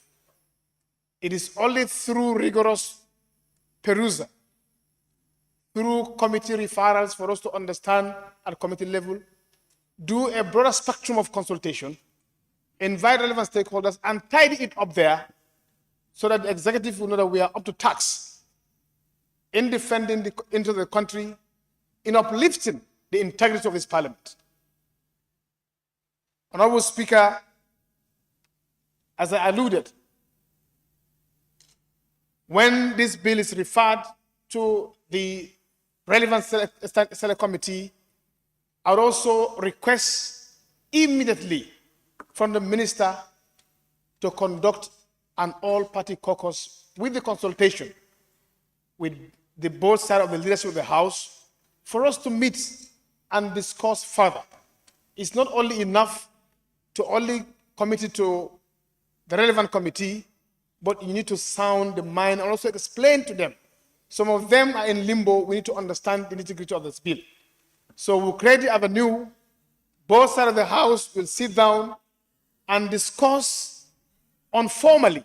It is not a formal engagement, but very informal. Knowing that, of course, we will give the all rights and privilege for the tool of the committee, that is for the committee to look at it, do the necessary engagement, invite expertise to look at the bill and do the needful. It is also not harm to broaden the conversation, for us to have more understanding, for us to have more consultation, for both sides of the assembly to meet at our own volition, to look at this thing appropriately and see how best we can tie it up. Honorable members of parliament, honorable speaker, this bill is not a Quran and a Bible that say you can't touch it. Myself, I have serious reservations on this bill that I wouldn't be a party to pass it at its original form. If I am to pass it now, my position is to reject it forthwith. But it's because I have an avenue, I have an opportunity to look at it, to dissect the bill, clause by clause, part by part, to put my input there. I will take the chance to sit with the committee to add my input. We understand that every member that spoke here, you are driven by your conscience, you are driven by national interest. We cannot be seeing things equally. Nobody has uttered a word that's wrong. If we should think alike, then we are not thinking in these chambers. It is obvious that we should think differently. It's obvious that we cannot say the same thing at the same time. So I'm appealing again for members to give the benefit of the doubt, for the bill to refer to the relevant committee and allow a broader consultation, tidy it up as the way you have a reservation, that is the same way we also have a reservation on the bill. And I assure you, we will go at every length to make sure that this bill stands the test of time. It is not enough just to have a bill before you, read through it and pass it.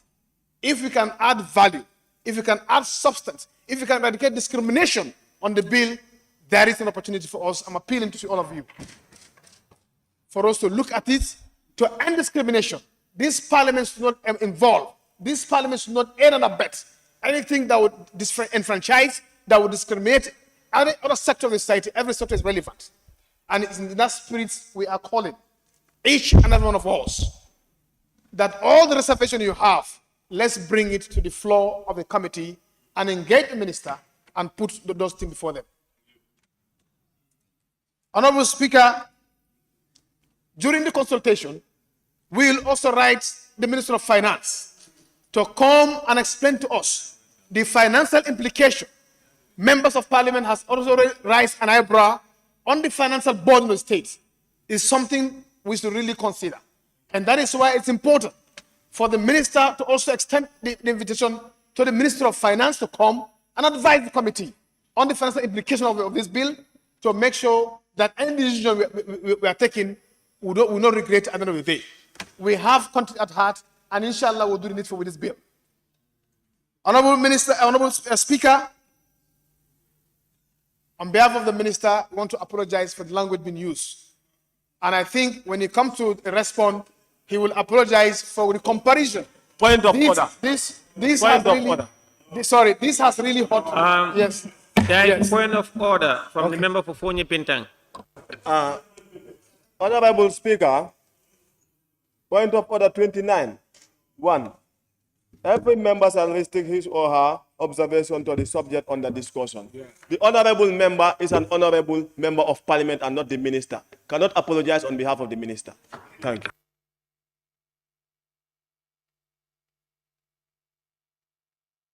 Thank you very much. Thank you very much. Majority Leader. Yes. Sit down. Okay. Point of order. No, there is point of order, so I have to rule on that one. No, I'm on a different point of order.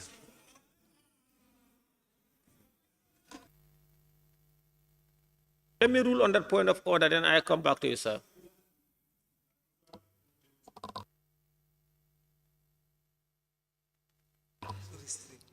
Yes, point of order sustained. We should confine ourselves to. Thank you. There's another point of order. Thank you. The member for Woolies. Thank you, Honorable Speaker. Honorable Speaker, the point of order is 29.4. It shall be out of order to use, 29.5. No member shall input improper motives to any other member. The honorable member is saying he's apologizing on our behalf because we have used language. I have not used any language. That's what you said. All right, order, said please. Majority Leader, don't use your mic if I don't give you the leave. Now, his point of order is being challenged by the member himself, saying he have not used those words or that term. I will give him the opportunity to tell us what terms he used exactly. If there is still disagreement, then I will consult Hansard. Speaker, as a leader, I've listened keenly. What I used, I'm saying. What I said, I'm saying. I am saying on behalf of the minister, because the comparison of Parliament and Judiciary really hot, did not go down well with members. No, that was not what you said. No, okay. No. Honorable Speaker, Honorable Speaker. Honorable members, member for Talenda, you want to clarify? No, you know, the issue is there's a point of order. Please, order.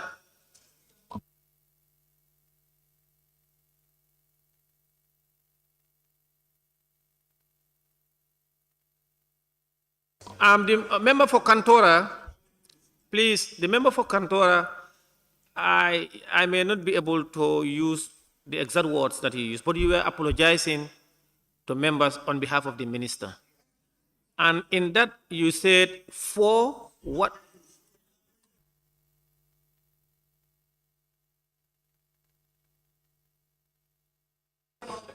Order, please. Order. I'm going to do my ruling on this. Majority Leader, you apologize on, please. I said you apologize on behalf of members. No. Please. Yes, please. You apologize on behalf of you apologize to members. He apologized to please. Don't put words in my mouth. He apologized to members on behalf of the minister.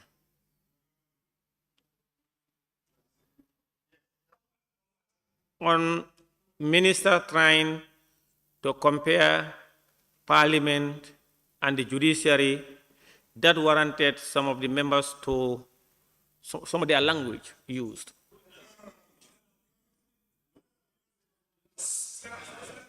Anyway, Honorable Speaker, I withdraw. Honorable Speaker. Sorry. No, yeah, I withdraw. Sorry. So I withdraw. Yes, I withdraw. He was trying. Oh, he withdrawn.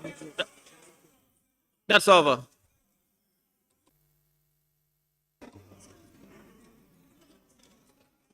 Order or only on. I want to observe. Please, I'm begging. No. Yeah, you can only observe when someone is on the floor. Please, Honorable Speaker, you are on the floor. Can I observe that? Please. I'm begging. For sanity, it's for the whole house. No, sir. No, sir. You can only observe when a member is on the floor. Can I dribble then, huh? No, sir. There is no one is on the floor now. Please, sir. Majority Leader, please proceed. Continue.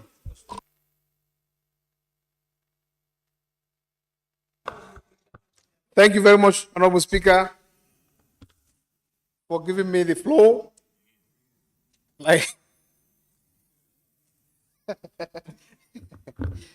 On a more serious note,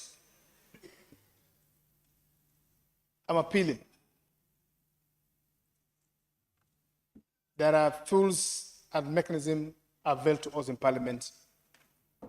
Let's make utmost use of it. Let's refer it to relevant committee, as I said earlier.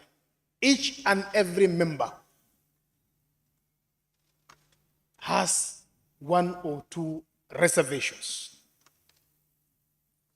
If these reservations are not put into account, it's not captured, your doubts are not cleared at the committee stage, you are free to eject it. I appeal again.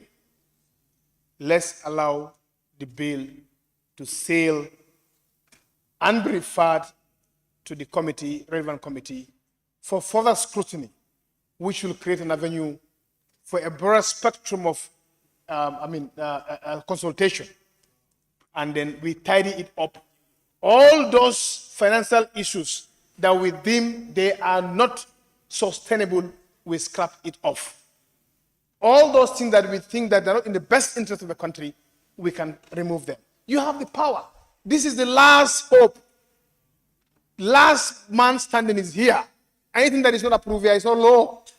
So I appeal. Please, Honorable Speaker, let us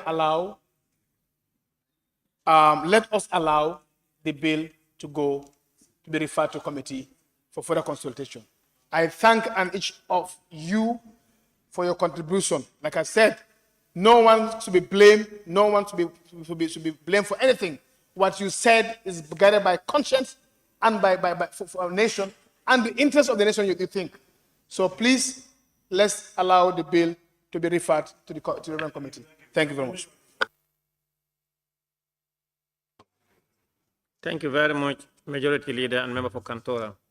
I now invite the member for Nyamina West.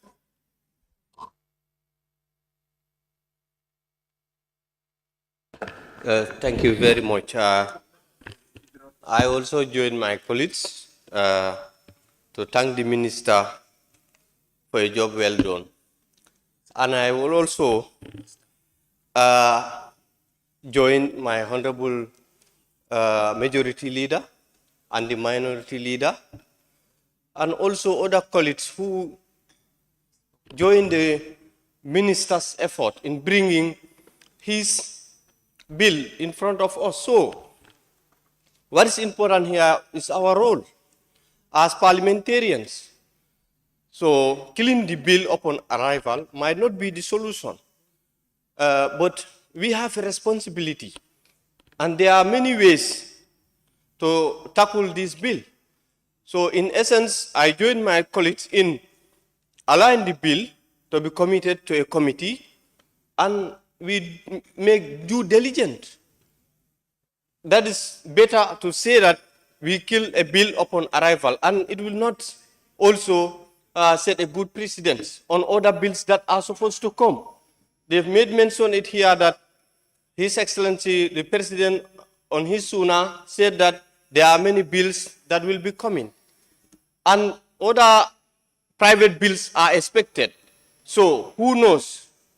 I urge my colleagues, as mentioned by the majority and the minority, to give the bill a chance. But it's just a framework that is brought in front of us. And we have our capacity as honorable members to look at it and then delete what might not suit the citizens. We also have the capacity to give them not what they demand, but what is best for the nation. But clean the bill upon arrival is not what is expected of us. And I don't think that will be like, I will call, running away from our responsibilities. Our responsibility is not to kill bills here upon arrival. It's to take the bills, they are just a framework that we need to modernize, that we need to put. It's like we have to make the bill palatable. We have to work on the bill. Yeah, you don't expect, please, you don't expect these people to bring us things that are palatable all the time. Please, members, allow him to contribute. Continue. Yes, we don't expect them to come. That's why we say bill. That's why we are here, to make laws. So they will come with their bills and we look at them. Point of order. Point of order from who?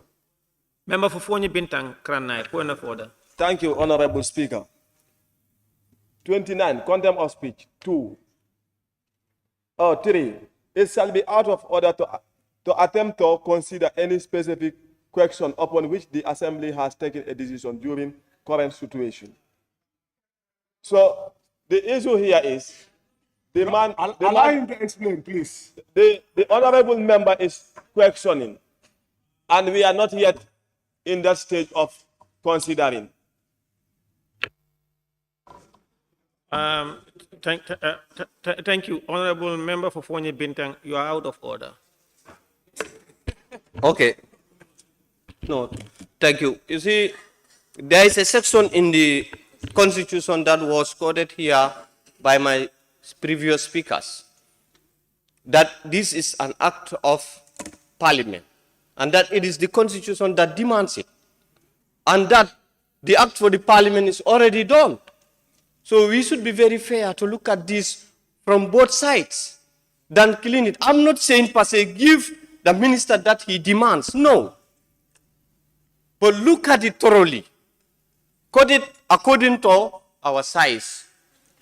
Code it according to the size of our nation's cake, and give them what is due to them.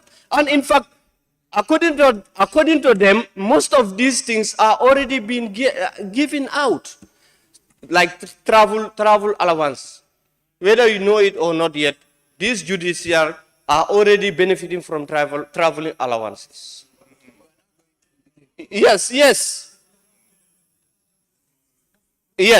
So most of these allowances that they are talking about are already given.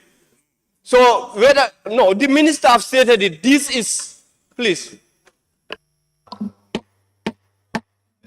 I did not obstruct any one of you. Order, please, honorable members. Member for Central Baribu, please, let's allow him to continue. They have stated it here. This is just the legal framework to bind their duty, to bind their functions. They have been doing most of these functions that are not already binding legally through the act. So this is just what we are doing to complement the act. But the action, most of these actions are already being taken. So in essence, we need to fulfill one portion of the judicial functions, which is to bring the act here in Parliament. This is what we are doing. That is what we are expected of doing. So, but nobody is telling you that to give them something that we cannot give them. Now, I refer you back to budget sessions. Ministries comes and lobby. Ministries comes and lobby amounts of monies in millions that you give them. But sometimes you don't give them the actuals that they demand. It's just similar. But please, we have to be very much reasonable and conscious of what we are doing. Thank you very much. Thank you, member for Nyamina West. Earlier on, point of order was raised by the member for Opanyomi during the deliberation or contribution of the member for Latikonda Sabiji in respect of the question he raised earlier on. And I promised the House that I will get back to you. And his questions to the minister were, one, he wanted to know, he said, what is the projected cost? Two, whether non-Gambians are included? And three, how many judges are in the judiciary from High Court to the Supreme Court? How many judges are in the Gambia? In my ruling here, I hereby rule that the order is dismissed and the questions sustained.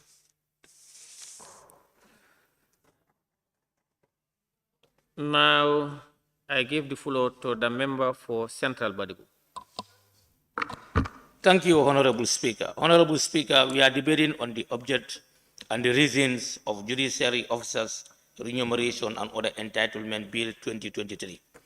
Honorable Speaker, I'm very sad when I hear my colleagues making deliberations as if the standing order and the procedures of lawmaking, how a bill should come through us. We are not here to make a drama. This is a very important and respectable house. We are not here to be using language to kill. I'm going to kill something, it's going to die here. No. We need strong institutions. We don't need strong men.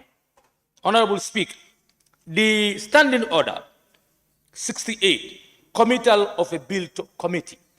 If a bill is introduced to the National Assembly, it goes through stages. First reading, second reading, the third reading.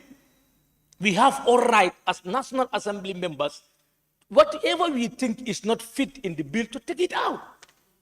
We have the mandate, we have the powers. We can refer it to a committee also to do a further scrutiny, to consult within and outside the country and learn best practices. And that's the norm in this National Assembly. Why this now? How many bills pass through this National Assembly? We refer it to a committee. There is a clause. When a bill has been read a second time, it shall stand referred to the Assembly Business Committee to committee. No later than 3 clear working days after the conclusion of second reading, the Assembly Business Committee, on a motion without notice, shall commit a bill to refer for detailed investigation and report by a select committee, standing or special select committee, a committee of the whole Assembly. We still have the powers. We still have time. Why the need for us? People make reference to the draft constitution. That was how it was aborted here. So should we also repeat the same history? Let's give ourselves time and our committees. What is the essence of our committee? Somebody made mention of it. Let's give the committee to do the job. If we are not happy, we still have the right to amend. Lawmaking is a process. Honorable member made mention that, we have to save this country. Let's call a spade, Mr. Speaker. We call a spade, and truth is truth and it's no offense. We gave ourselves salaries in this house and allowances. We passed it here. And you, Deputy Speaker, your salary was increased with the Speaker. We have vehicles we allocated for us. And this is a sister institution that needs to be supported, to be independent, to do their job without any interference. So today you want to, serve yourself. You don't want to serve others. This is complete. This is Thank you very much for giving me the time. I think there is point of order from the member for Nyanija. Honorable Speaker, with all due respect, Order 29.5, no members are input in proper motive. That statement is to withdraw honestly, with all honesty.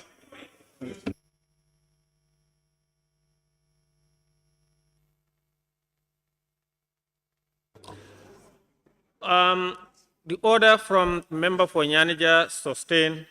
The honorable member for Central Badibu, please withdraw that. Members, we are quoting each other. I don't input any motive. What I'm saying is the hard fact. Order. It's the hard fact. Order. Honorable Speaker. Please, order. Honorable member for Central Badibu, that one is improper motive on members. Please withdraw that. Honorable Speaker, withdrawn. Honorable Speaker, what I'm saying is very clear. We allocated for ourselves in this house, which is evident. We allocated. We approved a budget for us to be remunerated. And our salaries... Honorable Speaker, point of order. They were increased. Honorable Speaker, point of order. Point of order. Point of order by the member for opinion. Honorable Speaker, point of order 7.3. The Speaker's ruling shall be final. I think the honorable member have to understand the Speaker's ruling shall be final on all questions and procedures and order. Honorable Speaker has asked you to withdraw and refrain from that topic completely. Thank you.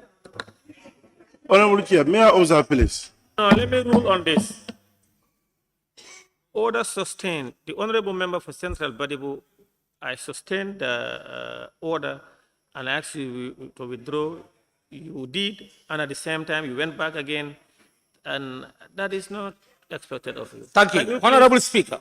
Please, can you please withdraw that? Honorable, withdrawn.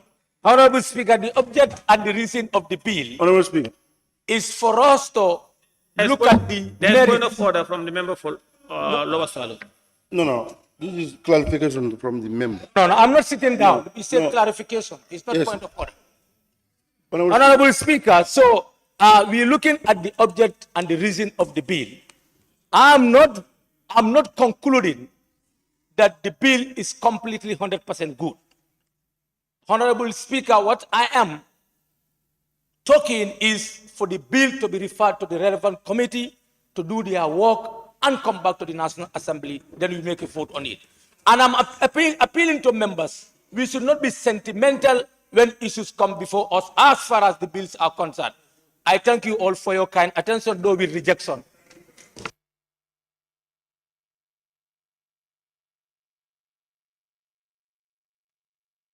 The member for Central Badibu. Thank you.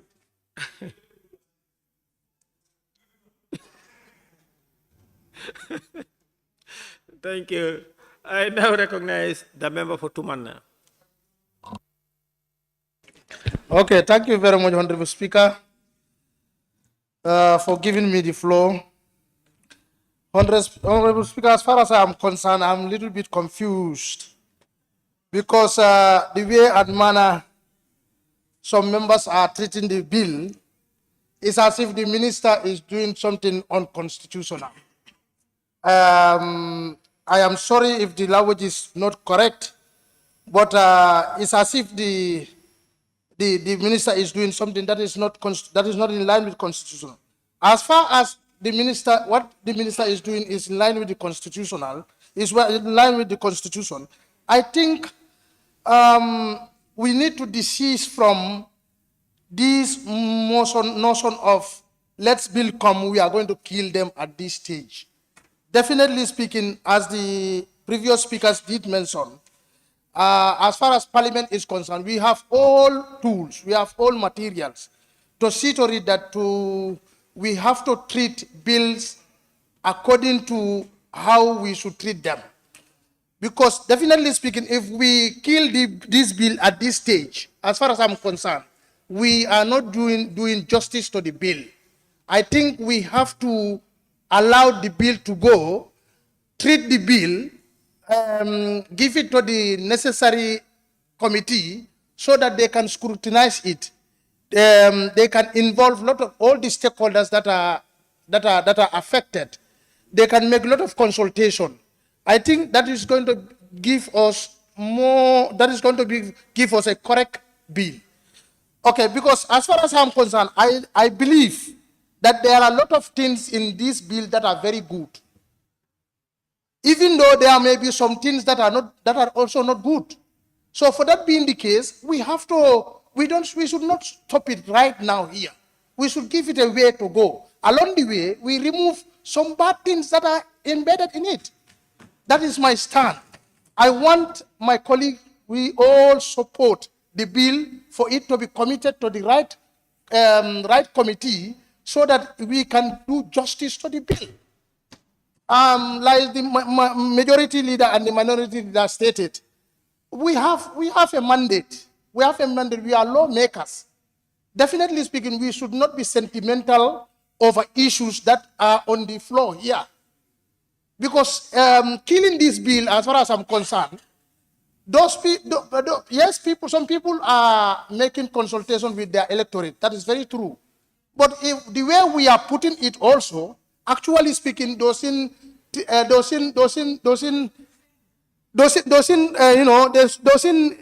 stated what actually how many people you have in your constituency and how many people have consulted you or you have consulted your electorate as far as this bill is concerned. So definitely speaking, let us not see bills and say, okay, it's because of this, it's because of that, we are going to kill it. I don't think that is a right process. That is not a right practice. What is more important is let us allow the bill, free of political sentiment, free of whatsoever. Let's treat the bills the way we should treat them. Actually, if we cannot make a final decision here, let us allow our committees. We have to trust our committees. We have to trust each other. We have to know that we are all here for the betterment of Gambia. If we cannot do things right now here, let us give time for the other group of this parliament to go and sit over it. Because they are there because of that. So the committees, the FPAC or whatsoever committee, I think they are there to do that. Honorable Speaker, as far as I'm concerned, myself, I have a lot of reservations as far as this bill is concerned. But that should not stop. That should not make us to stop this bill and throw it away.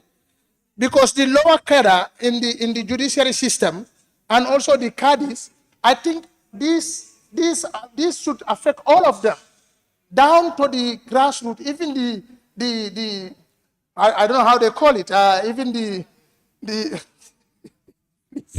please allow me. Okay, so I think that is very, very important. I think my stand is... Honorable Speaker, point of order. My stand... There is point of order from Ponyi Bintan. Thank you. Permissible interruption, 32. Point of order 32. B, to elucidate on a point of clarification some matter raised by another member in the course of his or her speech. The honorable member went to a point and said D. We want to know what he means. Thank you.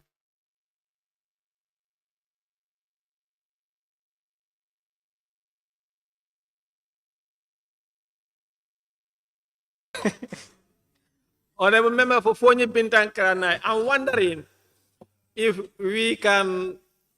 there can be probably a law that will punish members who are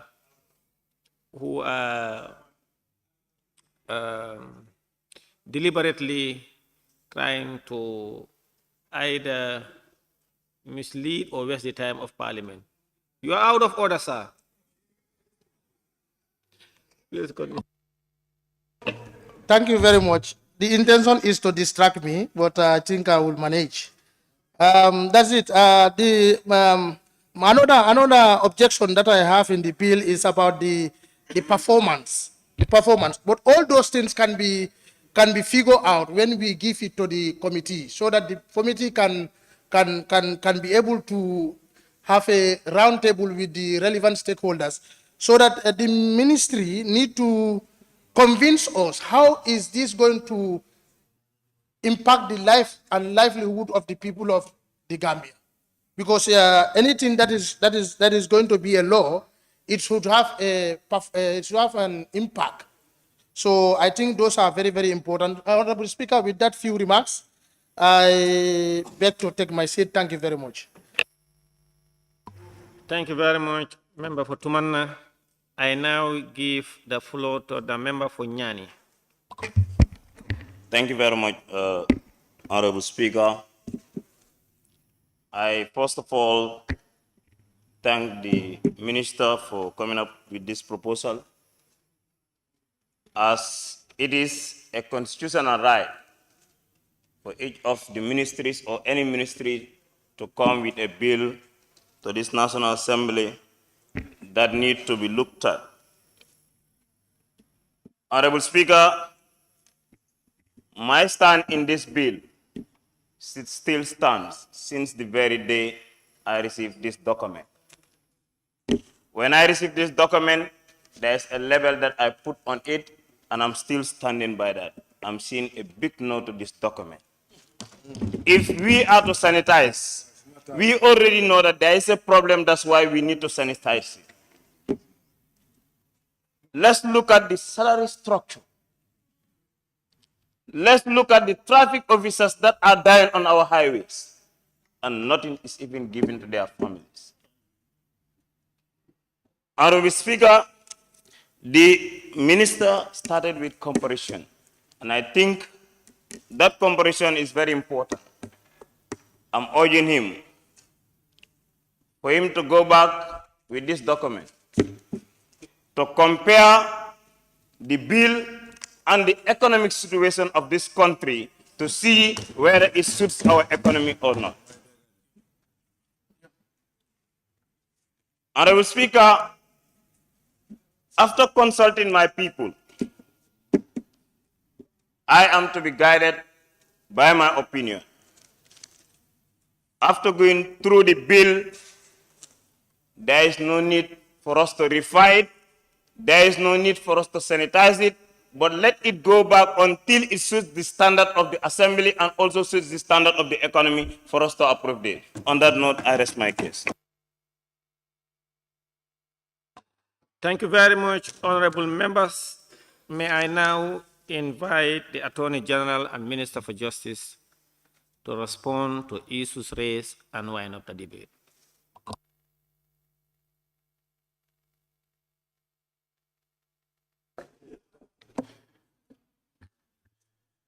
I think my brother from Congo South said September is a difficult month. Thank you, Honorable Speaker. I first have to start by clarifying what I said. If we had the opportunity of making reference to the Hansard, I think it would have helped.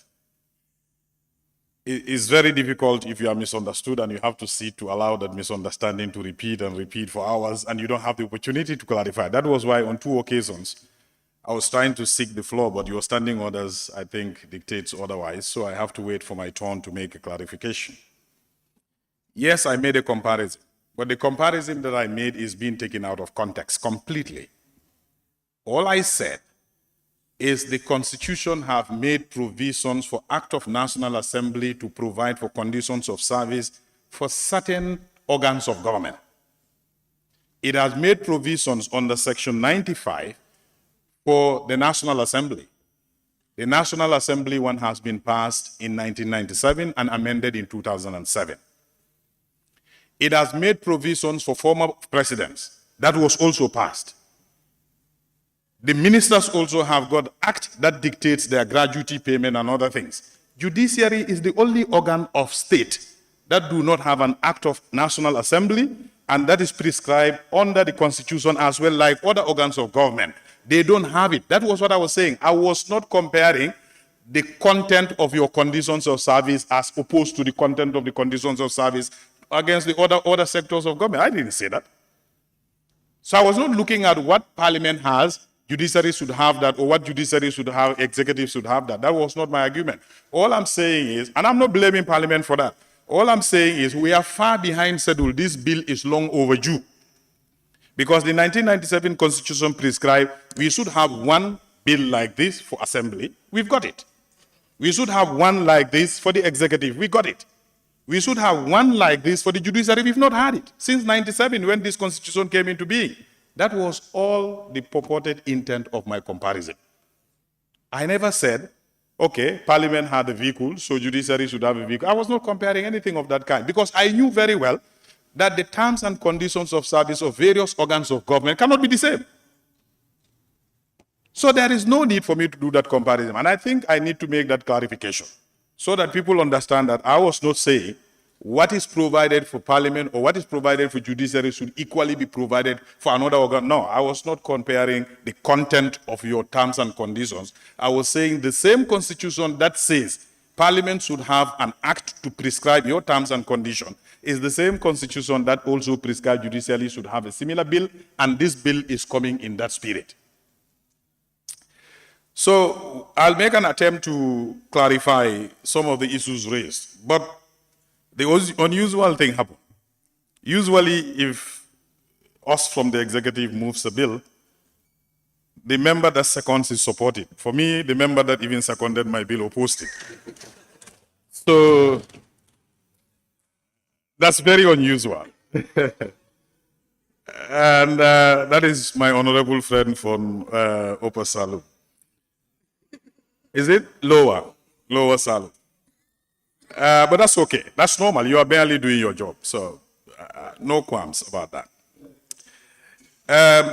But I wanted to start before looking at various specific comments that were raised to state that the judiciary is an arm of government. And if we do not empower them, even your job as legislators is incomplete. Because the laws that you made are interpreted and enforced by the judiciary. The other comparisons that members were making, like other members of the society, doctors, engineers, teachers, they are not an organ of government. They are part of the executive. And there is a public service and a public service act and a public service commission that looks into the affairs of those people. I agree with you. The conditions may not be at the level where we all want them to be, but we are going through a reform. And this reform have to come in bits. So you know that there is a new public service ministry created and there is a public service review. So other professions that are working in government belong to the executive and they are under the Public Service Commission and the Public Service Act applies there. Just like you have the Judicial Service Commission dealing with judicial service for judicial officers, and we have the National Assembly Service dealing with National Assembly matters. So these are the three organs which I think we are all comfortable with, we all understand. So this time we are talking about the judiciary and the judicial officers. So these are recommendations that we received from them. For us at Cabinet, we went through it. We are okay. It is your turn, and I beg you give it that opportunity to go through it. At this stage, from a lot of things that I have had, it appears you need time to even understand the content of the bill probably better. And part of the general things I'm saying, just last year, the National Assembly Service have recruited one of my best draft persons from my ministry. This is a good sign. It means our National Assembly is not where it was a couple of years ago. The National Assembly Service is improving. You have a skilled draft person now among your staff. That means you can redraft bills. You are not, this is not like take or leave situation. When you send it to the committee, you can add, you can remove, you can edit, and you have the capacity in-house now to do that. So you can open it to consultation. The other parties that probably you think have not been consulted, nothing is stopping you from consulting them during your consultations so that their views are adequately represented. So it's not a situation where take it or leave it. But I think we've drafted, good or bad, you are in receipt of it now. You are now fully seized with this bill. What you do with it is entirely in the hands of the National Assembly. And I urge you to take a closer look to the bill because it has a lot of good in it. Same said, what is the urgent in this? And I think many other speakers repeated it because it's a provision in the draft constitution and so on, but eventually agreed that it should go to committee. Now, even constitutions usually, of course, the draft constitution that failed here contained some aspect of this, not all of it. But constitutions usually will not contain all the details. Even if the constitution is passed, it might say there is a need for an act of parliament to give the details. And that is why this bill is coming. So even if we had the draft constitution, we might still need an act of parliament to do the details. Because the constitution will not be able to spell out all the details that a legislation can contain. So the argument that, why not wait for the draft constitution? I'm saying even if the draft constitution is passed, you will still need an act of parliament for the judiciary to define and elaborate on their terms and conditions of service. I saw Councillor raise something that many other members also alluded to, which is, on the face of it, it looks discriminatory. The magistrates have not been covered. But magistrates are already covered. To the extent to which they are covered might be said not adequate as compared to judges. But this is something we can work on.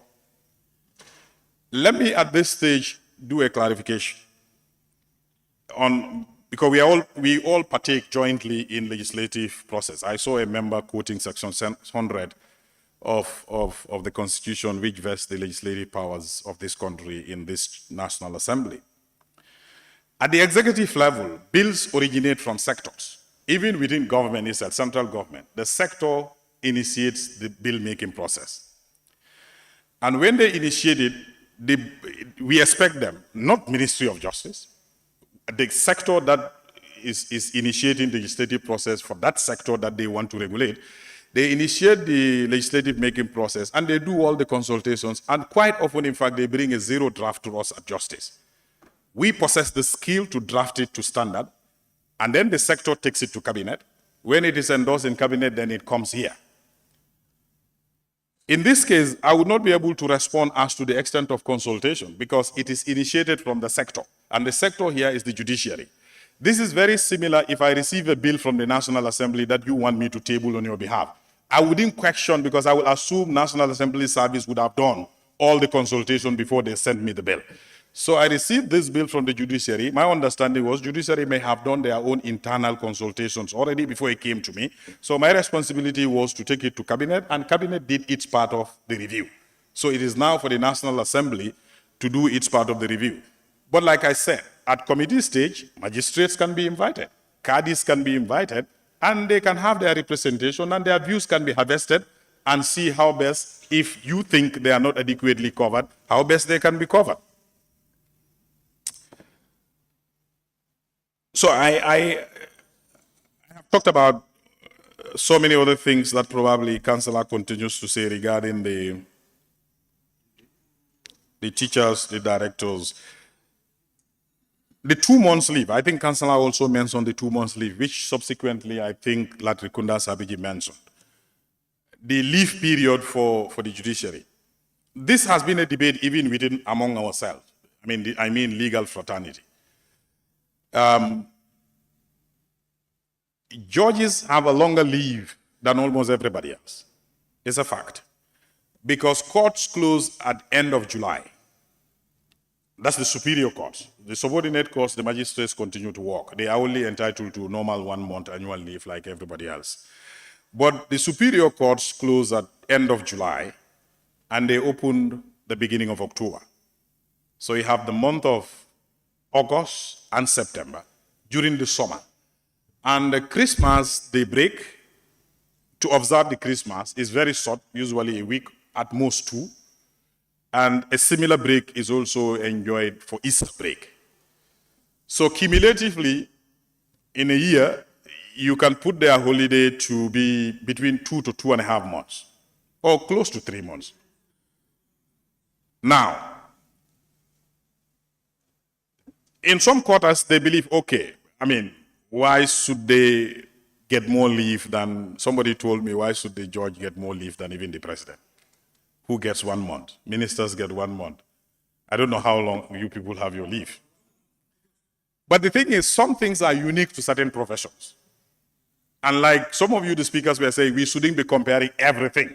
Like, don't compare apples and oranges. So there are certain things that are unique to the profession, because their holiday is linked to the closure of the court. So if the court is closed, they go. But I mean, I would say you can invite the bar, you can invite other people to give you their thoughts on this. But all I know is the current status of the leave is dictated by the Courts Act, because under the Courts Act, I believe Section 6 of the Courts Act allows the Rules Committee to make rules and prescribe the holiday period, the times that the court will close. So it's not cast in stone.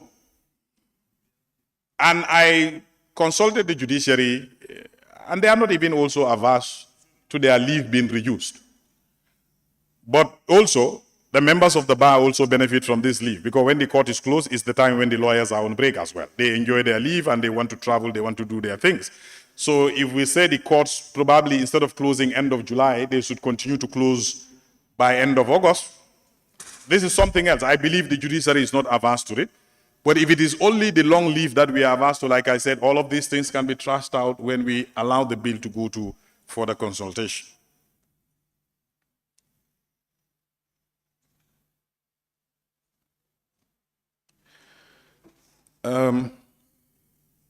Honorable member for nominated member Fofana, I think, asked about how many judges do we have, how much they're paid, how many.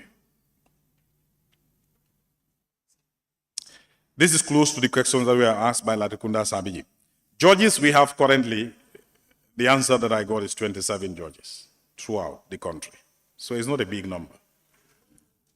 So, and they are the only profession that retire at 75. The rest of the public service retire at 60. Judges retire at 75. At 75. That's their compulsory retirement age. No, at 65, if you get 65, you can, like in the public service, there is voluntary and compulsory retirement age. So at 65, approaching 75, between 65 and 75, you can have the option of retiring, taking out retirement, provided that certain conditions are met. But the compulsory retirement age is 75 for judges. And if you retire at 75, I mean, anyway, I leave that to the rest of you to think about it. But that's only time they can stand to benefit from this kind of pension and another thing. So judges currently they're 27. We do not foresee in the near future of our total number of judges hitting anywhere 50 at most in the foreseeable future. We cannot double this number. I mean, we are a very small country. Even if we have to put courts in the regions and everywhere and they are all fully functional, we do not see ourselves doubling this number very soon. I'm not saying it will really happen, but not very soon.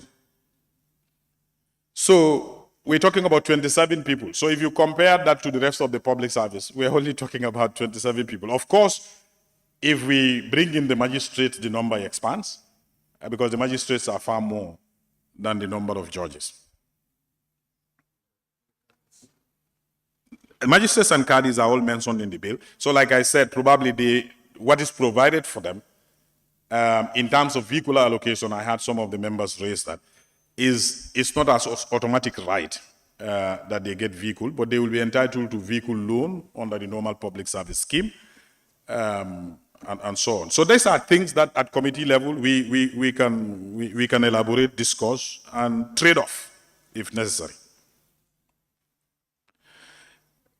Nyanija, okay, I have not recorded much except that you are vehemently opposed.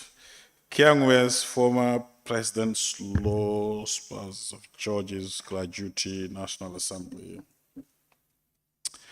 Now, the gratuity that is proposed to be paid to the spouses of judges is ordinarily the bill talks about pension and gratuity. So they are entitled to pension